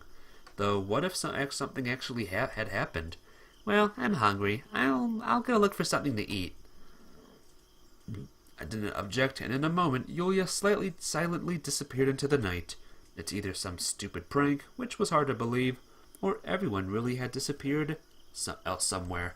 The event itself isn't any stranger than my arrival here, or that mysterious city which showed up and then vanished, but I've gotten used to this camp and its inhabitants. And now, such a twist. I had more or less adapted to the new circumstances, and now something happens again. I cursed and covered my face with my hands. I would probably have sat like that for several minutes until tears started to flow, but... Ah! My eardrums were almost broken by a loud noise. It sounded like a thunderclap. But where did it come from? There wasn't a cloud in the sky. Oh no. Not this guy again. This was the guy from the first routes I did. You, I uttered, stammering. A thunderstorm rumbled in the clear sky. The lightning flashed, obscuring the face of the man standing before me. Why the sad face, Semyon? Who are you? I shouted. Calm down. You don't have to get so tense. Nervous cells don't regenerate, you know. My first thought was to run, but my body didn't respond to that idea. The lightning was still flashing brightly, and there was no chance to see the pioneer's face clearly. However, I was sure that I had heard that voice before. Who are you? I asked in a quieter tone. Perhaps you have a more appropriate questions. Where has everyone disappeared to? They have played their parts and we don't need them anymore. Parts? What parts? Their parts. And what about the city? What city? I wasn't sure whether I caught a trace of surprise in his voice, or I was just hearing things. The city, there! I waved my hands in the direction of Genda. Ah, you are talking about... He went silent for a moment. It's your fault. I don't understand. Because you don't try hard enough. The pioneer raised his voice. You just need to think. Just think. How long have you been here? 5 days? 6? Or 26? 6, probably. 6? Why 6? Are you sure about 6? Why are you sure? Because you counted the number of dusks and dawns? Or because you looked at the date on your mobile phone? I don't know. The pioneer before me lost his temper. I had no clue what he was talking about. 6? Okay, let it be 6, he said calmly.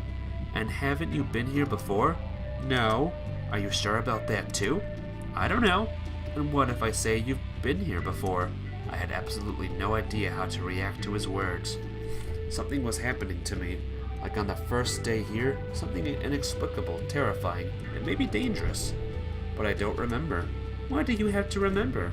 He fell silent, seemed to lost in thought.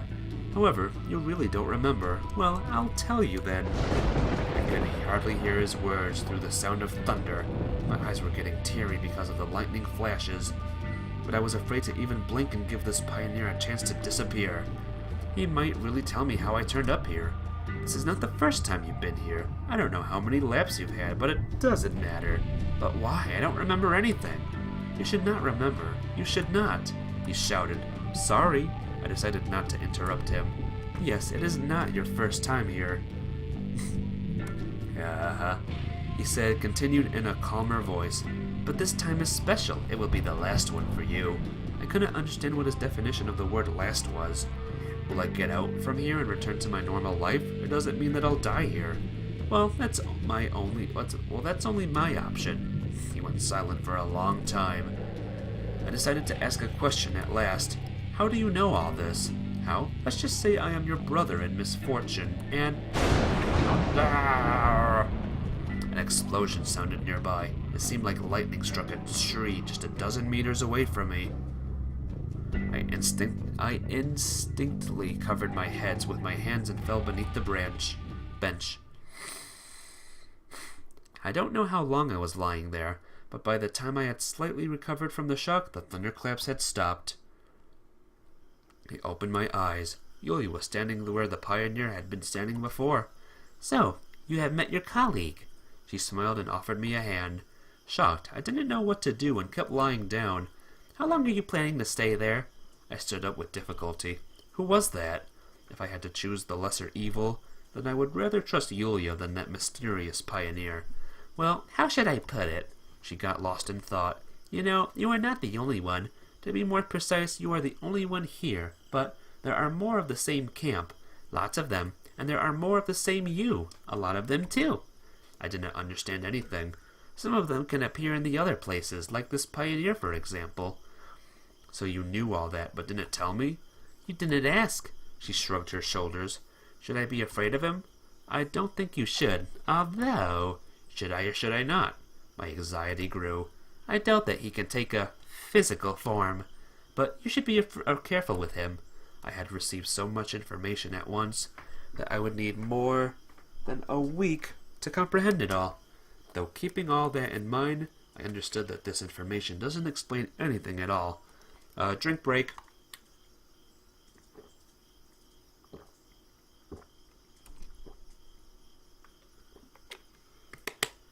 Whew. So there are lots of people like me. Yes, but how did we get here? I don't have an exact answer. Answer for that question.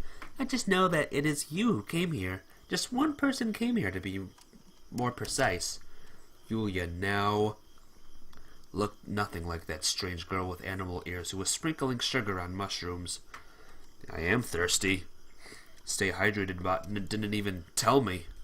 Stay hydrated bot didn't even tell me how much I should drink. How dare he? She was the exact opposite. There was confidence in her eyes and even some arrogance, and no sign of her earlier childish infantilism. Who are you, then? Me? Yes. Honestly, I have no idea. I stared at her with an open mouth. How's that? You have no idea? The only thing I remember is that I was here. I don't remember anything else, like there was nothing else. I must watch you, all of you, and I exist in all camps simultaneously. After recovering from my shock, I continued. And you don't know who you are? Bingo! She laughed. But that's impossible. Well, I would understand amnesia, but all-powerful beings can't have it. And who told you that I am all-powerful? Are you not? Actually, I'm capable of nothing. I can't interfere with the natural flow of events. But didn't you know or see? I know a bit of something. I saw a bit of something. And what will... well, you know. I had no idea how to put the question.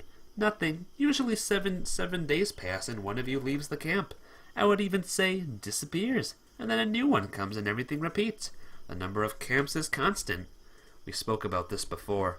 Disappears where? I don't know. That can't be possible. You told me so much and... Do you think that I'm hiding something from you? No, I said, exhausted.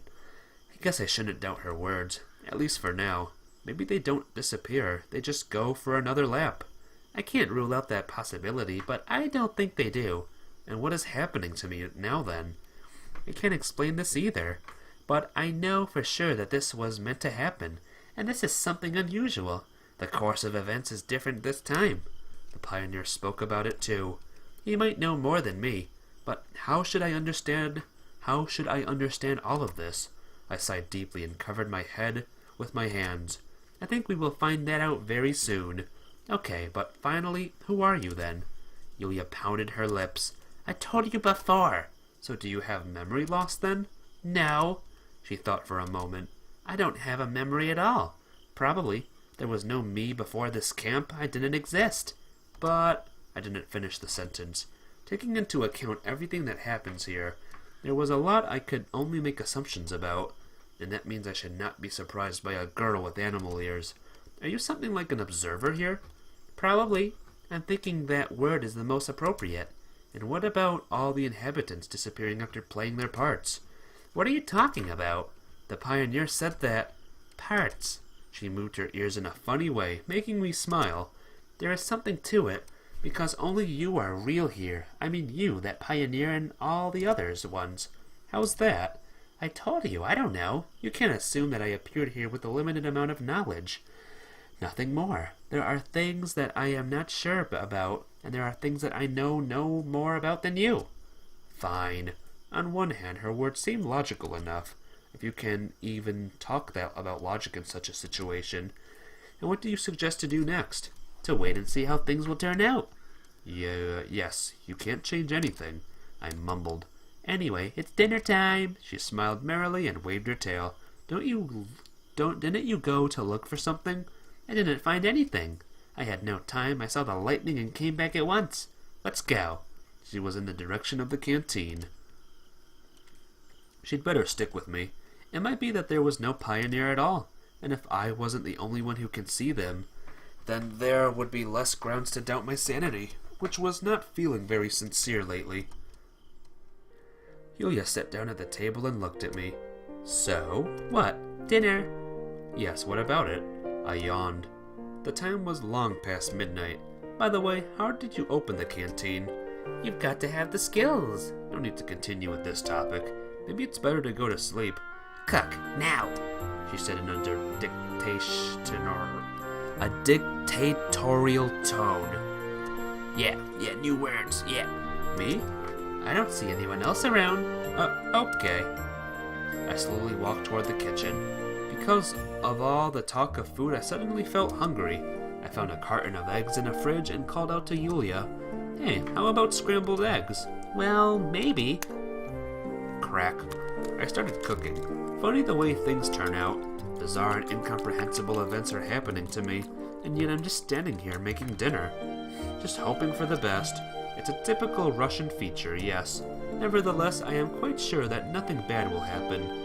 And in case of unexpected problems, Yulia will protect me. Although she says that she does not know much, in a critical moment I can certainly rely on her. There is simply nobody else to count on. Just yesterday nothing was up to me, but at least I had a slight idea what was happening. However, now, the only thing left to do is to comfortably lean back in a chair and wait for the installation to be finished. That sounds good. I added grated cheese, mayonnaise, salt, and pepper and poured the well-stirred mass into the pan. I also found a salami in the fridge and a loaf of bread on the shelf next to it. Soon we were sitting in silence and eating scrambled eggs. Yummy, yummy!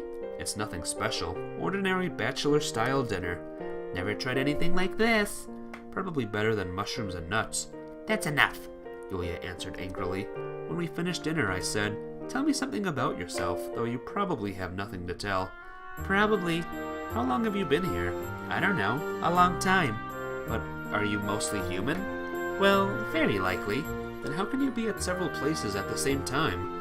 It's hard to explain. I don't really understand it myself. Let's assume that here and now I'm in front of you. I'm the only one. I could accept such an assumption. In the end, although the fact that Yulia had many faces was just one mystery among many other happenings here, it was definitely not the main one. At least that's what I thought. Well, let's assume that. And what do you know about the world? I can read and write, if that's what you mean. She laughed. No, not exactly that. Do you know where this camp is located? No. Then maybe you know that I'm not from here. Not from this time. Not from this reality. Well, I know, but not any details. And if I asked you what year it is now? I can't answer. I took a deep breath and stared out the window. In general, you can assume that there are some things I know more about than you, and some I know less. So what should we do? As I told you before, just wait. Wait, and what are we gonna do? What do you want to do? I don't know, but forgive me. I don't feel like climbing trees. Okay. Then maybe you will tell me something about yourself. Not now. As you wish. So what then? I don't know. Maybe just sit and wait. I don't mind. But that's so boring. I don't see any alternatives. So let's go. Come on. She thought for a while. Looked keenly at Yulia. Looks like she really finds everything happening here amusing. Moreover, the current situation doesn't seem strange to her. According to her, there was nothing unusual about it. You know, everything that's happening is not quite normal to me. I don't even understand why I'm not currently hiding somewhere under my bed, trembling at every sound. It turns out you are brave. I said nothing, but merely smiled. I've got an idea. I looked at her with interest. No, I forgot it again. Yulia scratched her cat ears. Ah, just remembered. Let's go swimming. Now I stared at her in disbelief. Maybe it'd be better to go to sleep. Oh, come on, she pouted. Indeed, the day had been hot, and I was soaking with sweat. It's much easier to fall asleep in this heat when you are clean. Okay, let's go. A few minutes later, we were at the beach. I lazily sprawled on the sand and looked at the river. I immediately felt completely exhausted. You know, I don't actually like swimming. Meaning you don't know how to swim? Yulia sat next to me. Well, it's not that I don't know. Anyway, that doesn't matter. The pioneer's fine, but how could the whole town disappear? I told you before, I don't know. Let's go swimming. I don't want to. I never like to reveal that I'm a lousy swimmer. Oh, come on, stop it. You can splash in water near the shore. Okay, wait, I'll go get my swimming trunks. But Yulia seemed to not hear me and started to undress. What? Are you going to swim like that? Yes, anything wrong with that? I turned away at right time. Aren't you shy? I tried to speak as calmly as possible, but the reason I did not look at her was because my face was burning, rather than out of politeness. Shy about who? You? She laughed. You know what? I turned around. Yulia was already in the water up to her neck. Come here. I decided that nothing bad would happen if I stayed in my underwear. I undressed and entered the water. Brr, it's cold. Move around and you'll get warm, like me. She started to jump and wave her arms in the water. I still felt awkward. You've gone red, Yulia said excitedly. Of course I am. Next to me there is a naked girl, or at least a female humanoid. And that's enough. I turned around and at the same moment I felt Yulia hug me. This is also part of your program? I understood that I was saying complete nonsense, but nothing more meaningful was coming to my head. What? Well, it's, you know. Suddenly I realized that I was being hugged from behind by a naked, omnipotent being, which is able to exist in multiple realities simultaneously. My brain was instantly loaded by errors about the lack of system resources. Here it is, a blue screen of death. My legs buckled and I started to go under the water. Whew. Yulia helped me up. There's no need to drown yourself. She was still hugging me. I felt it even stronger. What are you going to do? Swim, obviously. So that means you're not suggesting anything? I tried to say it with a calm expression, but it did not turn out very well. Like what, for example? Well, even though you don't remember much, you essentially, behave quite more reasonably. So you should understand. Well, I don't know, she said slyly. Hang on. Yeah, you like this, Selene? Are you enjoying this? The fun times? Fun times, as people say. Suddenly, I felt something twisting around my thighs. I tried to pull myself away, but Yulia held me tight. Also, motion physics in the water are very different from on the land. It's just my tail. A tail? Don't you find it strange that you have it at all? What, you don't like my tail? If you step on my tail, then you're gonna get hurt. Wait a minute. I paused for a moment, trying to phrase the thought I just had. Whew. So you've seen that series too? What series? The one you just quoted. It's just... She suddenly stopped and thought. Don't people say that? Some kind of saying. So you don't know where it's from? No, who cares? Yulia laughed. You'd like it more if it was two cat girls? Oh, sorry. If you want to, you can pretend that there's cat ears on this dude. Then just put a bathing suit on him and pretend he's very feminine. And there you go. There's your two cat girls. Yulia laughed. Her tail continued to probe my body. Could it be that Yulia still has memories about her time before the camp? Maybe they're hidden somewhere or suppressed. She got that quote somehow. Of course, maybe she heard it from one of the pioneers.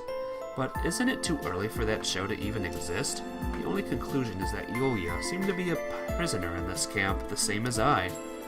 Just a more mysterious one. What happened next happened by itself. Even if what I was going to do was dangerous, in the end I'm a red-blooded man. At that moment, Yulia was not an all-powerful being to me. I was holding an ordinary girl in my arms. An ordinary girl. I brought the sleeping Yulia to my cabin. She was surprisingly light.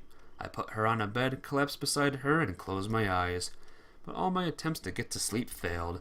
I felt a terrible thirst. Quietly, so as to not wake Yulia up, I got out of bed, pulled on my shorts, and went outside. On the way to the washstands, I thought about everything that happened. I didn't care about whether it was right or not. No, that wasn't the main issue. I decided that I just didn't have any other choice in that situation. More important are the possible consequences. Even if Yulia was a little different from me, we could say she was closer to who or what was behind all this. Just because she knows more than me, which means, however, blindly assuming or drawing conclusions about anything is a difficult task in this camp. I was sure of that by now. I quenched my thirst and washed myself. I was going back to the camp leader's cabin, whistling a piece from Peer Gynt by Grieg, when somebody called out to me. How did you? Not this guy. I jumped on the spot, turned and saw the silhouette of that pioneer. There was no chance of seeing his face clearly in this darkness. So it's you again? Who's me? Not in the sense that I am the one this translation. Not in the sense that I am the one that you have already seen. It's like my brain is trying to correct the sentence, you know? But in a sense of who, in fact, I am. I don't understand. I remember that Yulia told me that you can't do me any physical harm, and calm down a bit. Oh, whatever. Besides, I saw how you were getting it on back there. That gave me the heebie-jeebies. No matter how fantastic a situation is, it's always frustrating when you're caught doing something so intimate. Didn't anyone ever tell you that it's not nice to spy on people? You're upset? No, why would I be? I snorted and half turned toward him, trying in vain to see his face. And what has that cat-eared one told you? Heebie-jeebies, exactly. The heebie-jibbity-jeebies. She has a name. I felt a strong attachment to Yulia, so I didn't hesitate to stand up for her. A name? And what is that? An almighty observer? That double-faced Janus? Yulia, I said a bit uncertainly. Yulia? Oh, smile. He started laughing like a horse on meth. And who gave it to her? You, probably. Fine, tell me what you want and get lost. Okay, your majesty, just don't be angry. He bowed awkwardly. The sight was so grotesque that I even shuddered. And what has the so-called Yulia told you? I decided there was no point in hiding the information I'd found out recently. She told me that there are many other camps, that you are the same as me, and that after 7 days we'd leave and never come back. It was disgusting for me to be in the same boat as him, but a fact was still a fact. Yes, that's about right. And what did she tell you about herself? Do you think it's any of your business? Besides, surely you know everything without me. Yes, I know something. I've dealt with her before. His tone was so disgusting that I didn't even want to continue this conversation. Well, if you have nothing more to... No, wait a minute. I haven't finished yet. Now what? Want me to tell you what she's hiding from you? Go on.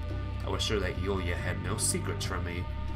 But in my situation, any information could be useful. Stretch. I'm good. Never come back? No, they do come back. And you come back. At least you did before. I don't understand. I did tell you that you had already been here. So after 7 days, it doesn't matter whether you leave on a bus or fall asleep in the forest. You will find yourself sitting in the 410 bus again. But how? She told you that we just disappear, right? I did not answer. Well, I can't be sure if she is lying. Maybe she just doesn't know everything. But what I said is true. You and I were here many times. Of course, I've been here more times. But that doesn't matter. Okay, then why don't I remember anything? You will remember them all sometime later. That's what happened to me. And you're telling me that there is no escape from here? Yes, I am. I remember you told me that what happened today had never happened before, right? True, this is the first time. And how can you explain that? I won't. You're hoping that something will change? No way it will. We'll see about that. I decisively turned and walked away. To my surprise, the pioneer did not even try to stop me. I returned to the cabin and found Yulia, carefully combing her tail. You were talking to him again. How do you know? For a moment I had doubt. Just guessed. He is supposed to appear when you're alone. Yes. And? He told me that nobody disappears, that we come back. Yulia didn't answer anything. Is that so? To tell the truth, I don't know. I sat on the bed beside her and began to think. I don't know how long we were sitting there, but soon I started to fall asleep. Let's go watch the stars. Let's go. I wanted to sleep badly, but at the same time I felt a sense of incompleteness, and was hoping fresh air would clear my thoughts. A few minutes later we were at the square. Aww, isn't this cute? I sat on the bench, and Yulia put her head in my lap and stared at the sky. Isn't it beautiful? It is. We sat in silence for quite a long time. So what will happen tomorrow? What do you mean? Well, tomorrow is the 7th day, so it's time to leave. Do you want to leave? Suddenly I was struck by a realization. I have heard this question many times before. According to you and him, even if I don't want to, I must. So, let's leave. She smiled. Will you come with me? Of course I will. After all this, you must definitely marry me. I don't know of a single administration that would register marriages with cat girls, so we'll look for one. Okay, seriously though, what will happen tomorrow? In the evening the bus will come. You sure about that? Absolutely sure. It always comes. And we will take it. And then, why are you asking all these stupid questions? Yulia protested. How should I know? Well, make a guess. And we will go back to your world. That would be... I stopped. We'll see. I sighed. And what about you and your many selves? I only look like this here, right? Over there I will just be regular me. Sure, with cat ears and a tail. Yulia hit me painfully in the ribs. Hey, I'm just joking. Maybe without a tail, she said sadly. No, I like it. Don't think anything like that. She said nothing, just closed her eyes. And what is it like over there? It's different. That's the best way I can put it. Some things are better, some are worse. We've got internet. I chuckled. And what would I do there? Well, I don't know. Let's solve the problems as they come. Alright. We sat there for a long time, talking about all sorts of foolish things. Finally, Yulia said, Let's go to sleep. Yes, good timing. I felt a wave of a terrible fatigue. Tomorrow is time to pack our things, but I have nothing to pack. How about that? He has nothing to pack, but you know what? I have. For example, I giggled good-naturedly. I just can't imagine what she was planning to take. What about my supplies for the winter? Apples, nuts, mushrooms? Do you really think you'll need all that? Of course. She jumped up and looked at me sternly. I'm going to sleep and you can do whatever you want. With these words, Yulia marched briskly toward the camp leader's cabin. Hey, I didn't... I rushed after her. After entering the cabin, Yulia immediately undressed, sneaking into the bed, and pulled the blanket over her head. I didn't mean anything like that. If you want to take your stores, let's take them. In the end, they could be useful for us, especially in my situation where anything could happen. I was just joking. She peered out from under the blanket and stuck out her tongue. And now, sleep, commanded Yulia. I didn't mind it, so I undressed, laid down beside her, and we fell asleep holding each other. Aww, isn't that sweet? I had a strange dream.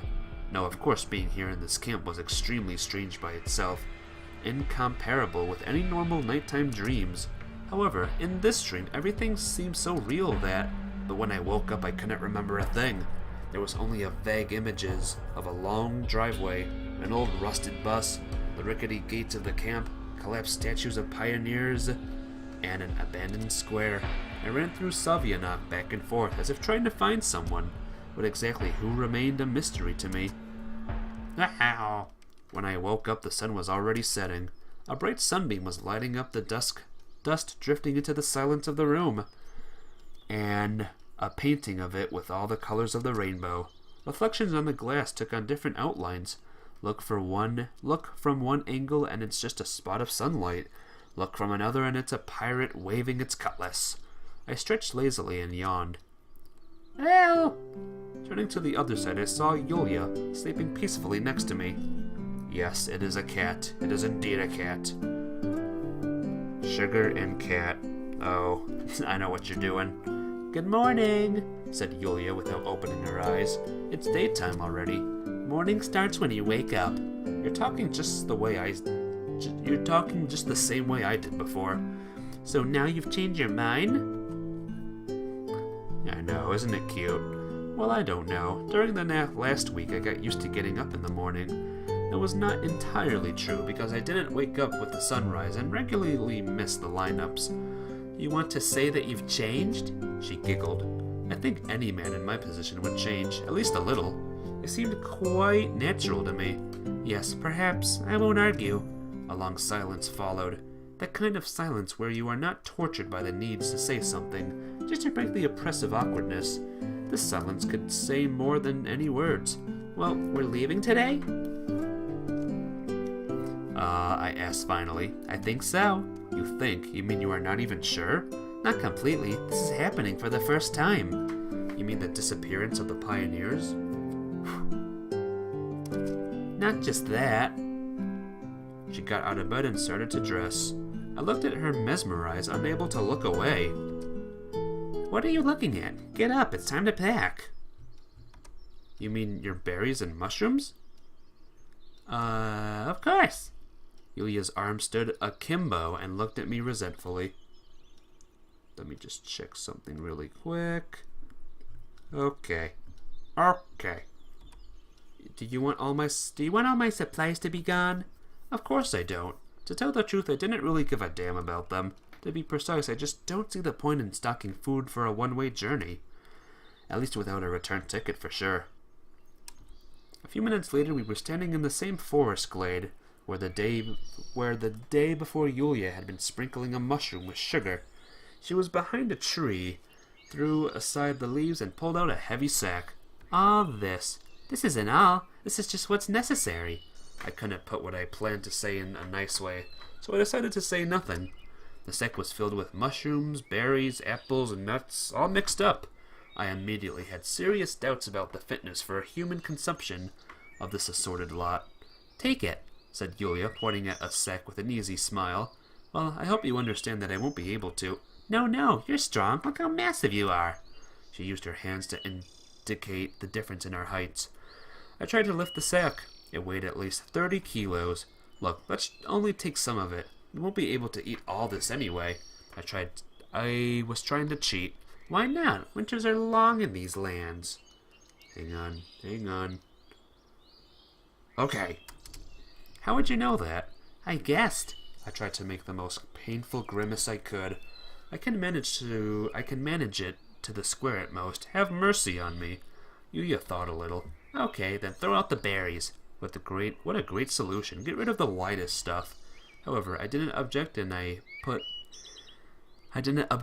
so put my hand into the sack.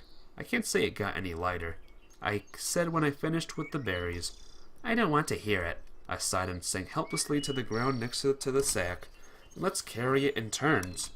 But it's heavy, exclaimed Yulia. That's what I'm telling you. I mean, it's heavy for me. As if it's light for me. I muttered under my breath, trying to make Yulia not hear it. It is light for you. It is light for you. It seems like I should not underestimate her cat ears. Okay, let's come back here later. For now, it would be nice to have something to eat. Well, maybe. She smiled and held out her hand to me. The canteen was filled with the smell of fried potatoes. Yulia flitted around me and watching me cook. To tell the truth, I never found any special pleasure in doing this. I always wanted to start eating immediately, without waiting for all the ingredients to be prepared, the water to boil, the dumplings to float up. That's why I'm usually fine with eating sandwiches or fast food. You're doing so well. I told you that there is nothing special to it, but but... She tried to find words. But you're doing well anyway. I'm glad you like it. Of course I like it. Judging by the way Yulia was demolishing the potato, she actually enjoyed my simple culinary creation. Are you worried? Chew first, then speak. What a lout. You must behave in polite society. And what kind of society are we in here? Yulia spread her hands to the sides and laughed. That was true. The canteen was empty. Just like the whole camp. What do you think? Where are they all gone to? How should I know? She picked up the last piece with her fork and deftly popped it in her mouth. You missed them? Sort of. Sort of. What about me? I am better than any stray dog. Another quote. I didn't pay any special attention to it this time. Given that you're some kind of a cat, you've definitely got your quotes right. Are you feeling lonely? Well, I'm not alone here. Just the two of us. But if what had happened didn't happen, we maybe... I stopped for a moment. So, in other realities, you and me weren't so... Close? Yulia finished for me. Yes. No. It's strange. Why? Well, because there are lots of camps, as you say. And according to the theory of probability, which means that everything that has happened within the last 2 days is really something exceptional. You say that as if it's bad. Of course not. I felt the blood rush to my head. Just strange. There are lots of strange things here.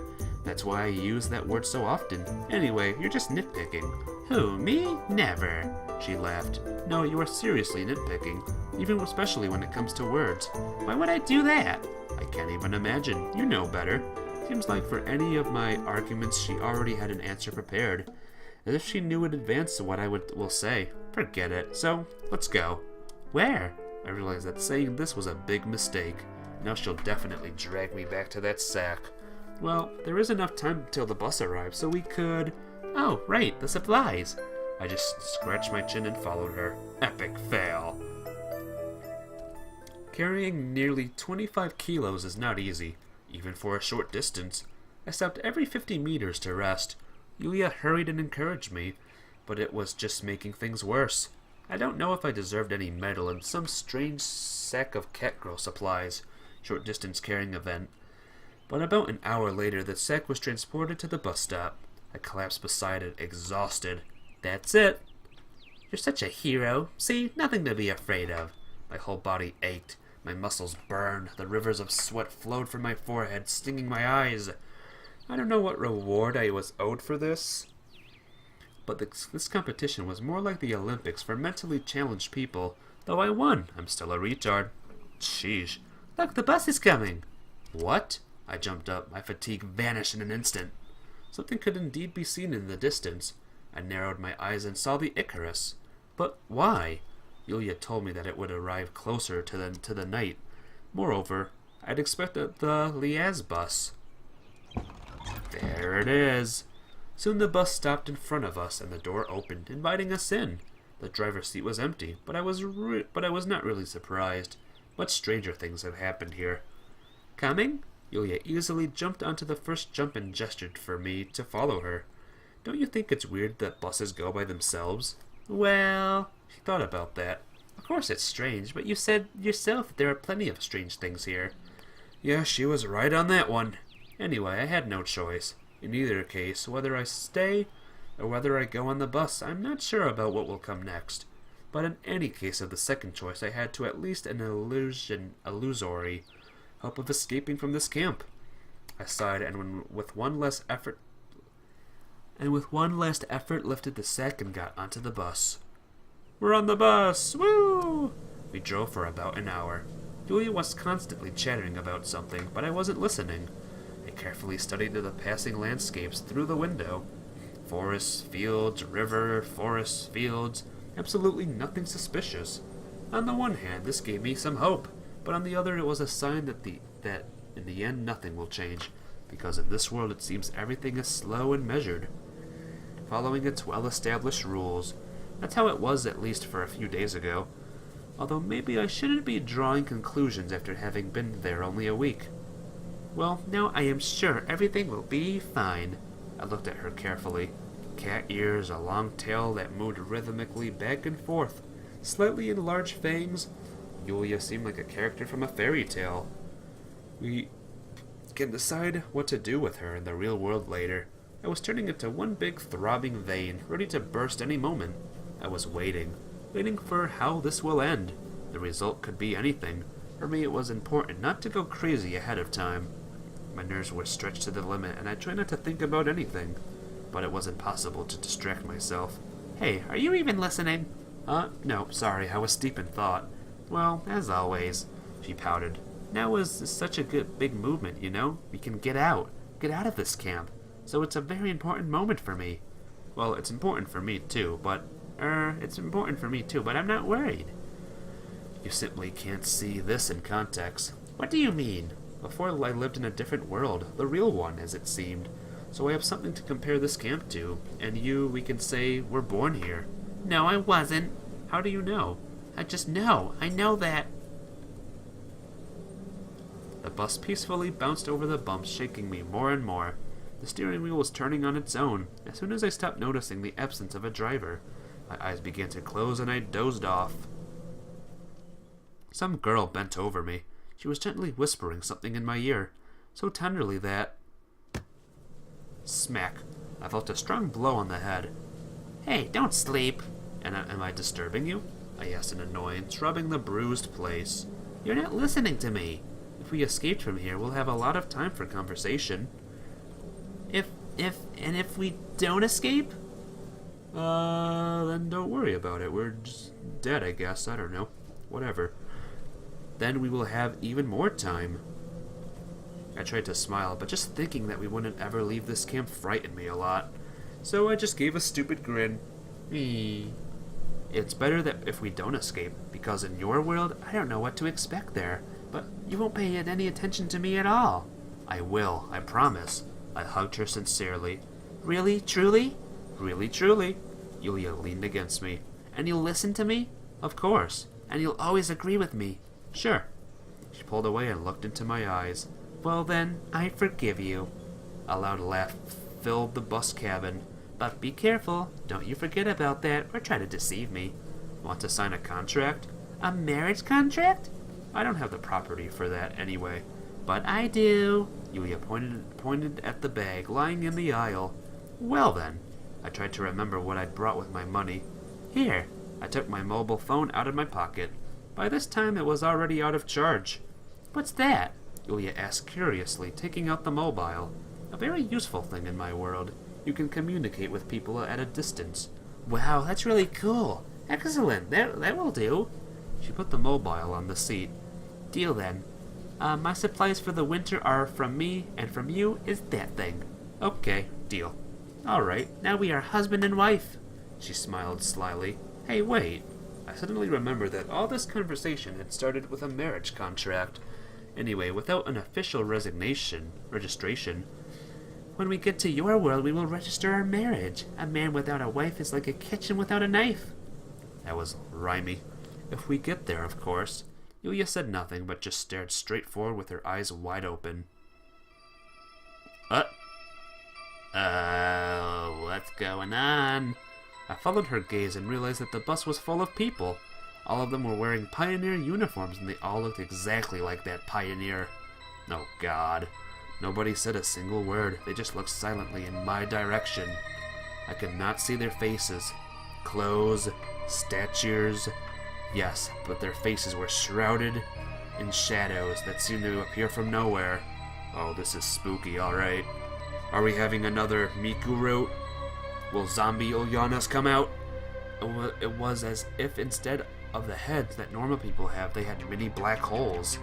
I started to shiver and my back broke out in goosebumps. Yulia squeezed my hand. With an enormous effort, I forced myself to look at her. She was very scared, too. If I was alone at that moment, I would have probably fainted. But right now, I was responsible for more than just my own life. Who are you? I gritted out with difficulty. The pioneers maintained the terrifying silence. It became hard to breathe. I was gasping for breath, but my brain refused to work on low oxygen, and I lost consciousness for a moment. Who are you? What do you want? I heard Yulia shout just as I regained my senses. A pioneer stood up from the first seat and walked toward us. Hi, Semyon. We have decided to go back home, too. A chorus of voices filled the bus. We'll keep you company. I didn't know what to say. This was just the strangest situation I had yet experienced in the camp. Neither Yulia, nor the city, nor the disappearance of pioneers, nor the strange person standing before me were comparable with this. I asked you a question. Seems like Yulia was still able to speak clearly. Not a surprise. In the end, she was still, you could say, an extraordinary being. I repeat, we are just going home. His voice sounded frantic. Are we bothering you? Bothering. What do you want from us? Nothing at all. Nothing. I don't believe you. I know there is a reason for you to be doing all this. It's just your imagination, animal. Maybe I am an animal, but what are you? A ghost? A shadow? Maybe. Ghosts have their rights, too. You have the right to get the hell out of here! Yuya shouted so loud that my ears rang, but neither the pioneer nor his companions reacted. I guess we'll stay, he said maliciously. But how did you manage this, and all the others? At last I gathered the strength to speak. It's simple, my dear friend. Collective mind. Heard about it. And so? Every one of us wanted to wish you luck simultaneously. That's all. Luck. In person, I would say. That's the reason we are here. But what will happen next? Honestly, I have no idea. Get out! Yulia shouted again. Be cool, you. Settle down. You see, he addressed me again. I don't want to hide anything from you. You have a good chance to get out of here now. I don't exactly know why, but your actions broke the cycle. Cycles, to be precise. All our cycles. And there is a chance that we won't have to leave this camp every 7 days and return back on the 8th, waking up in this bus. Then don't return, just die! It's not that simple, and why shouldn't we have a sense of self-preservation? We should, right? We asked the pioneers. Should. I heard their response, so we decided to keep you company. Now, either we will all get out of here together, or we'll all vanish forever together, or start another cycle. All 3 options suit us. And what if we die because of you? Well, you won't die alone. We'll die with honor. Honor. Or do you think that our lives... He laughed. Well, what we call lives. Lives. Are they not as important as yours? Yuya didn't know how to answer. I don't think that all of us are here. In fact, many more of us didn't fit in, but there were enough tickets for everyone.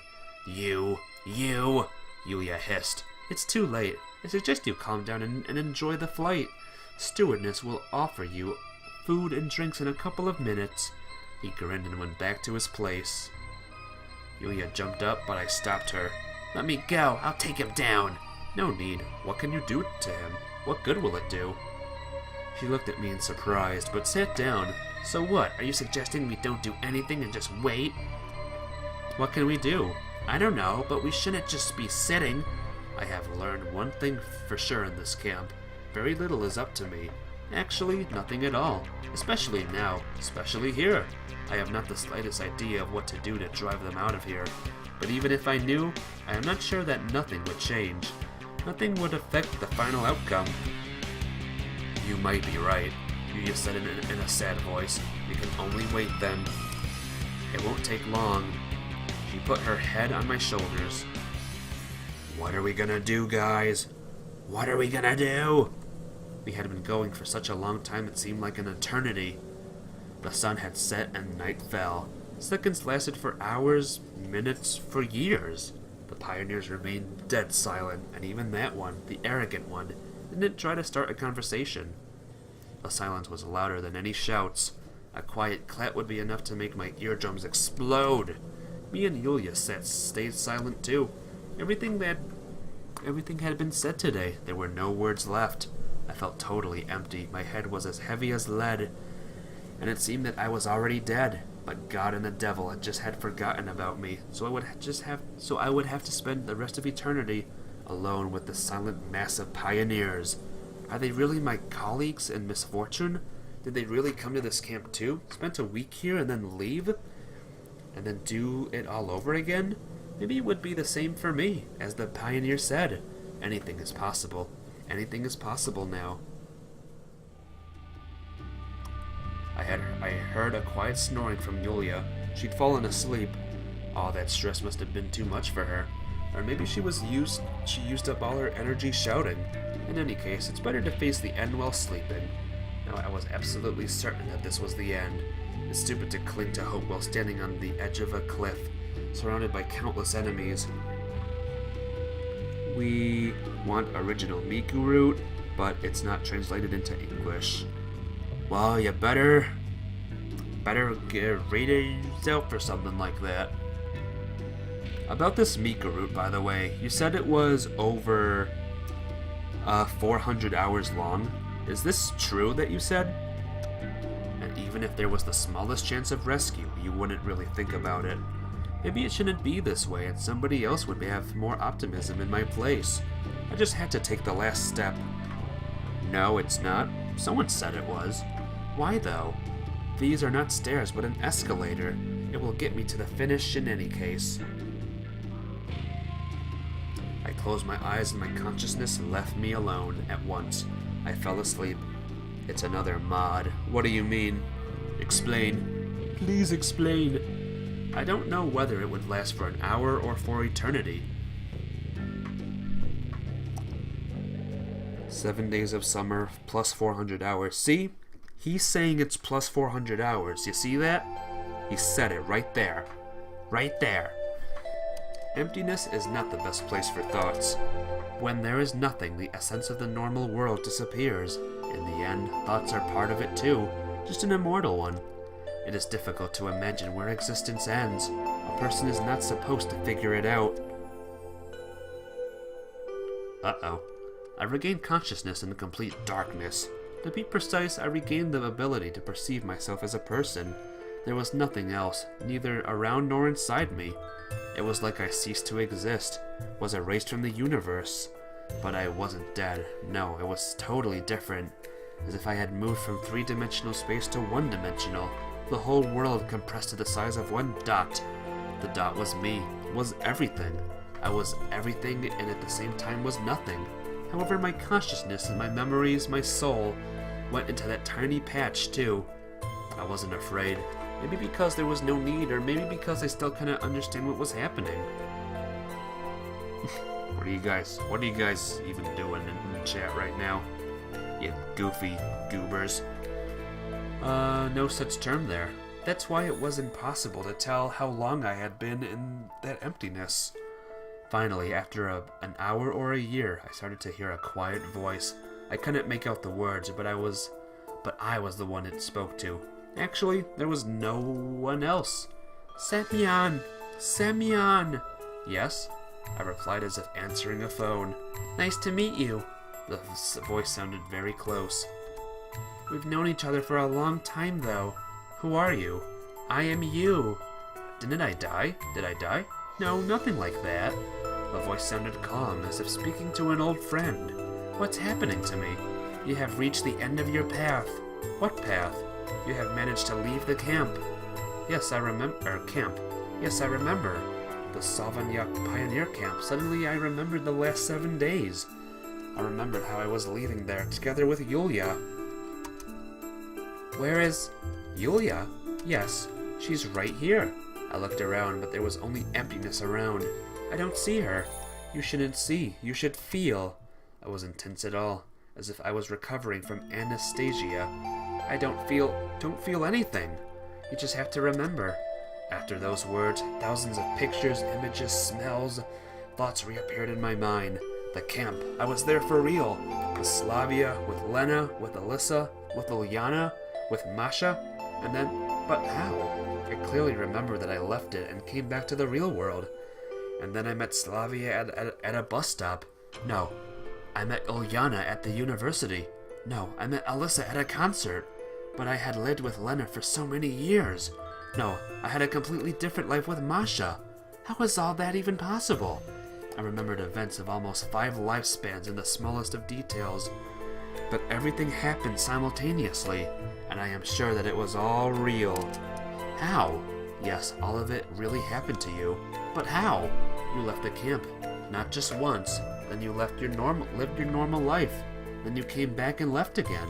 So it was like I died and was revived? No, you can think that it all happened simultaneously. I don't understand. You don't need to. And who were those other pioneers? They are you too. The other sides of you. I don't understand. Every person is an endless universe. His own actions determine how his life will proceed. You remember those 5 times because those were times you took choices that led you out of the camp. Your other replicas acted differently somewhere. That's it. It's all that simple. For me, it wasn't that simple. And what is this camp? You can consider it a testing ground. And who are you? I am you, but from a long time after. Not time as you see it. I am beyond and above all of you. You can consider me the prime Semyon. So you are the reason for all this? That's not exactly true. Everything did not happen according to my will, but I can control these events. But why? Are you against it? I lost myself in thought. At least as lost as was possible in such an obscure state of mind. I don't know. If you were given an option now, when you know and remember everything, would you really decide to take it back to the start and just forget everything? I don't know. I wasn't ready to answer such a difficult question. And anyway, where is Yulia? She is right here. Where? Inside of you. How's that? Yulia is your inner world, your consciousness when it had gained a form. I cannot comprehend the words. You don't need to try to understand, I already said. But I felt that I missed her. Don't be afraid, she will always be with you. I don't think I wanted this exact union just yesterday. The hardest thing is to make inner peace, not peace with an enemy, and you have done it. If you want to love her, you have to learn how to love yourself. Well, that's enough for you. It's time for me to leave. Wait, what will happen to me? You'll go back. I already didn't understand what was real and what was not, or how many realities there are. Where to? It depends only on you. I don't understand. You have remembered all possible variations of events now. He paused for a long time and I didn't dare to say anything. Just so I wouldn't accidentally interrupt him. So you have at least 5 options. Will I remember all this? That's up to you to decide. A trace of emotion appeared in his voice for a moment. Maybe joy or maybe dissatisfaction. Farewell. But I could feel that this voice will never speak to me again.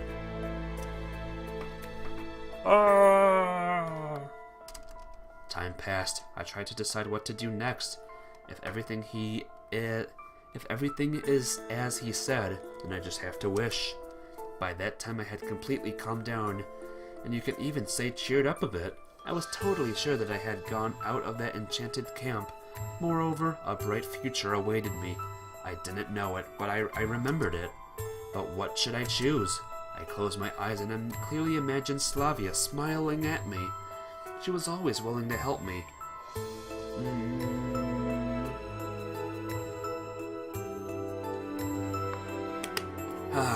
Okay. Restored and replenished. Let's do this. It is always calm and safe being with her. And that meeting at the bus stop, I guess I never thought about being with her in real life. But that would amazing, I'm sure. Throughout so many years, Lena had grown truly precious to me. I actually remembered all that time spent with her. I remembered our kids, remembered times of joy and sorrow. Remember everything. It's hard to reject all that. Or Alyssa, dearly hugging her guitar. It's never boring with her. Maybe that's the life I always dreamed of. Simply laid back and fun. Maybe that's the girl I ever wished for. A loyal tomboy? Alyssa's image in my thoughts smiled slyly. The grown-up Ilyana seemed like a good option too. Of course, back in the camp I didn't treat her as a woman, but now obviously she's got her cons. But at the same time there was a sense of magic in her, something attractive. And of course Miku, Masha from that other life. She was truly precious to me. Maybe back there the camp was just a small episode, and I might be a completely different person from myself in all the other paths. But that's for the best. New opportunities, possibilities, and the person I love. The person who I seemingly knew my entire life. But it is still sad that I will never see Yulia again. You certainly will. Your voice sounded in my head. What? Where are you? I am right here, like he said. You knew? No, I understood it. I understood it only when we came here. Are you okay with it? Won't you miss me? Of course not. I will always be with you. Do you remember your promise? What promise? That you will always be with me. Yes. Don't ever think to break it. I'll be watching you. I don't know if I will ever speak to her like that again. Maybe one could simply go nuts from that. But right now, I was happy. Alright, I won't forget. Then you just have to make a choice. I felt Yulia disappear, vanishing in the labyrinth of my mind. Well, it's time. I closed my eyes tight, and... it's time to wake up.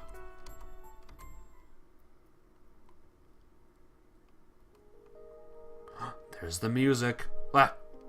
My eyes were struck by the bright sunlight. Nothing surprising about that. It is summer after all. And that strange dream again. Why did I start seeing it so often recently? Aww. Maybe there is a reason. Still, why? A pioneer camp, some girls, the camp leader? I had never been to the camp. Maybe you just don't remember. Very funny. But what if? Trust me, I clearly remember everything that has happened to me since I was 3 years old. And before that, I was probably at an unconscious age. Even if that is true, all of this is not accidental. Why is it not accidental? There are people who see a black cat in their dreams every night, and nothing happens. You just make that up. I haven't made up anything. I read about it recently. A black cat is one thing. Such a detailed dream is something else. I don't see much difference. Okay, then what would you say about that voice? What voice?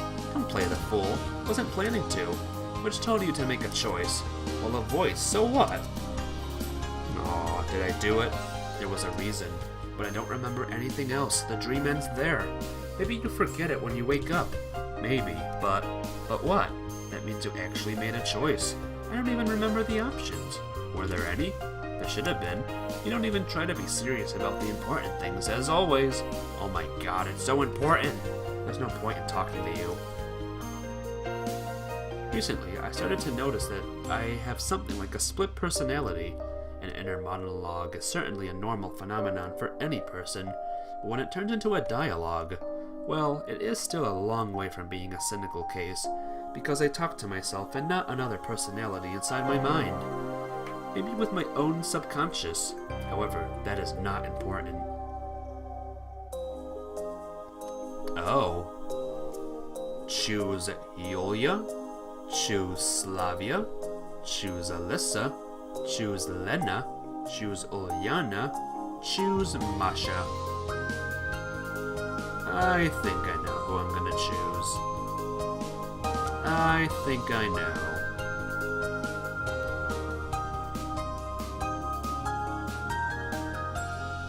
What a surprise, it's Yulia.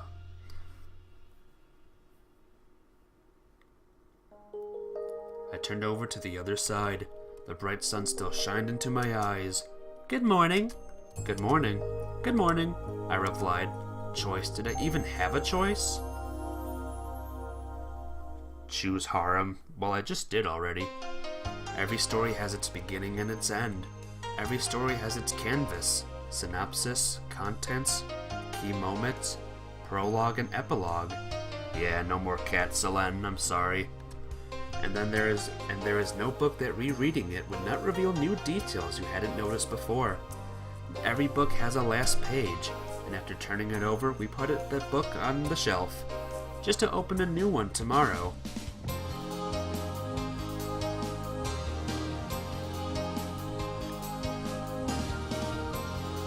Well, is that the end?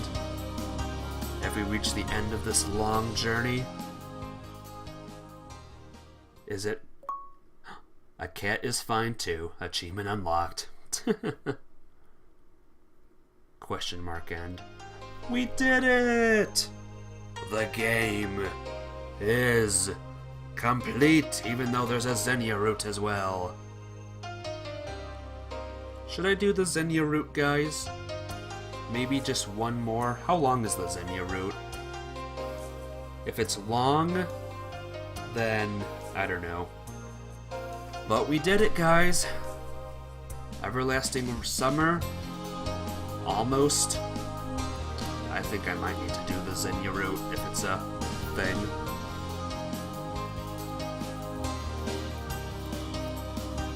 What a game this was. I enjoyed it very much. Thank you and goodbye for now, indeed. Goodbye for now. What a journey this has been, huh? Everyone in chat, I have no idea what you're saying, so, you know.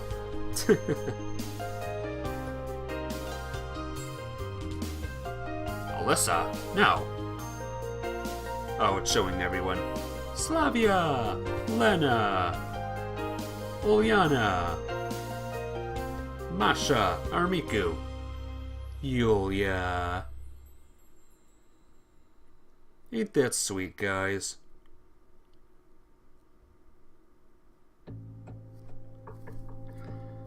Let's see. Owl. Everyone! Woo! Check out the gallery. Let's see what images I'm missing, if any at all. What a story this was, guys, huh? What an amazing, freaking story this was.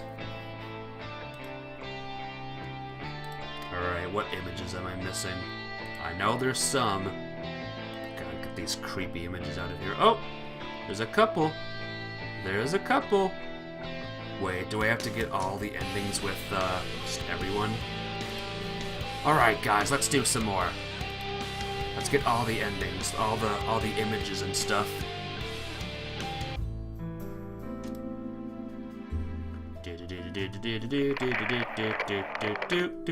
Go back. What a story it is. I loved it.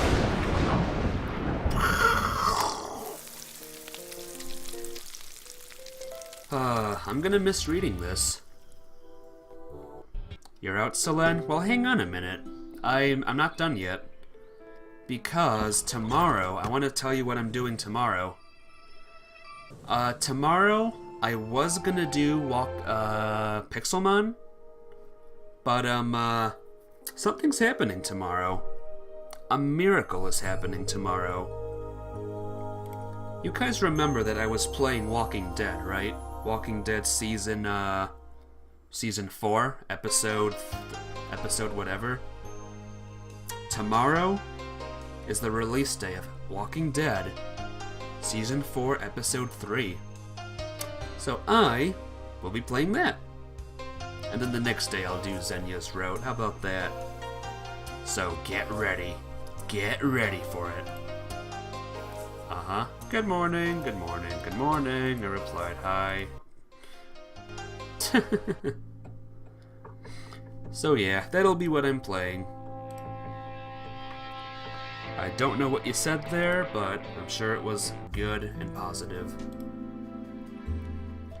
Does anyone here know the Walking Dead series? Because if not, then you should play the whole game. All 4 games.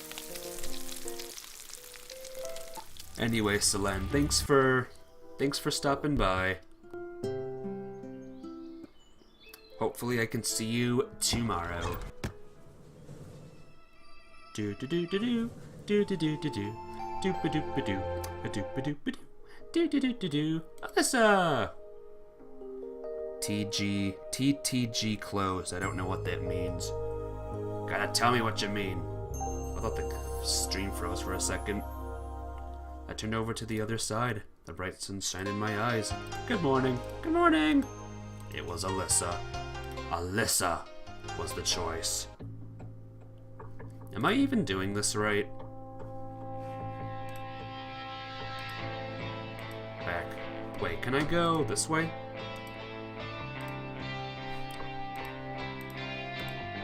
Or are you talking about Telltale? Oh, yeah, Telltale Games. Telltale Games did close, but another company is working on The Walking Dead now. And it's gonna be complete. Yep, I was right. Alright, Save game, load game, let's go. Maker Wailing Dead game. Is that a new Walking Dead game coming out? The Wailing Dead?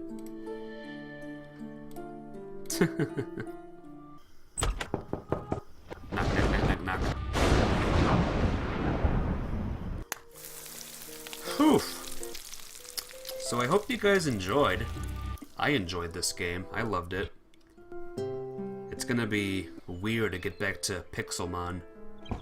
But as I said, I'll do one more stream of this. I'll do the Xenia route. And then that'll be it. That will be the end. I want to choose Lena.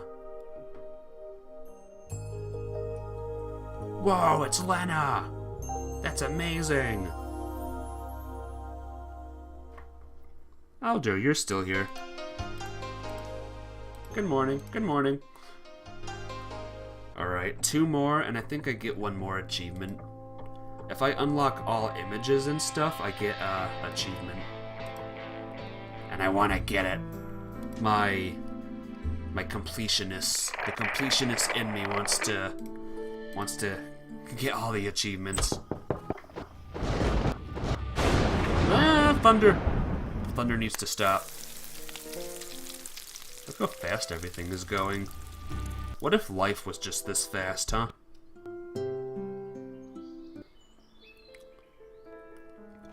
Bus. Dark. Scary. Who do you think I should choose this time, guys? How about Oyana? Who isn't a little girl this time and is the same size as everyone else. I turn over to the other side. The bright sun shines into my eyes. Good morning! Good morning. Good morning, I replied. Alright, 1 more time. 1 more. Let's go. Let's freaking go. Everyone in chat, let's hear a let's go. Let's do a let's go, everyone. No more thunder, please. Happy guy. Scary guy. Kitty girl. Kitty girl. Kitty girls. Kitty girls. Creepy guy. Right there. Alright. Here we go. This is it. You ready? Choose Masha. I don't know what you said, but I think it's let's go in Russian. There she is, Masha, or Miku.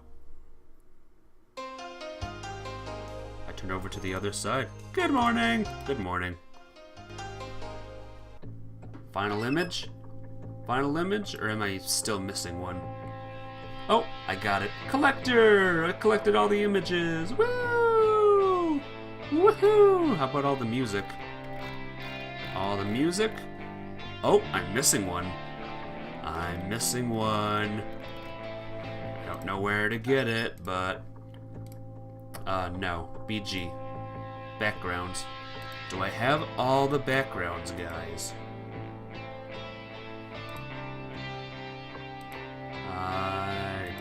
I have them all so far.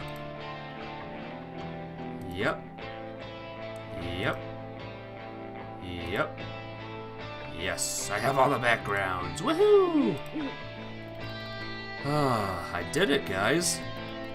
I love it. It feels good. Let's just see. For funsies, let's just see. One Pioneer Story.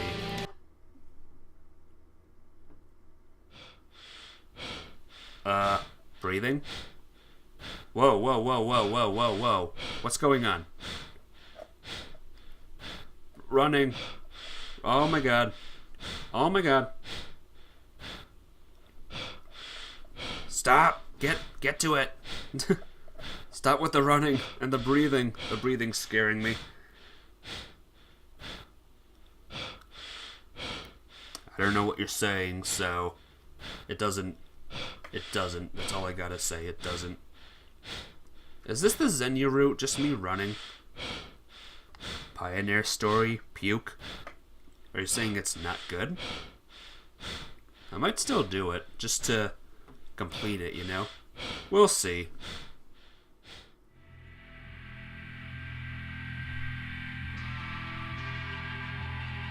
My world is empty as I am. I destroyed myself to become a whole new world. A world of emptiness that destroyed me. I'll save it. Boom. Right there. Yeah. Oops. Yes. And, I think that'll be it, guys. I think that'll be it today. Tomorrow, I will play The Walking Dead Episode 3. We're gonna have fun. It's gonna be awesome.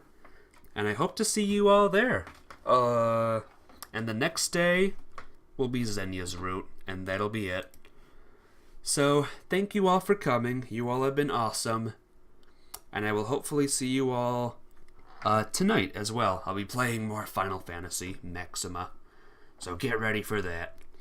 Alright, guys. I'm out. I'll see you later. Bye-bye!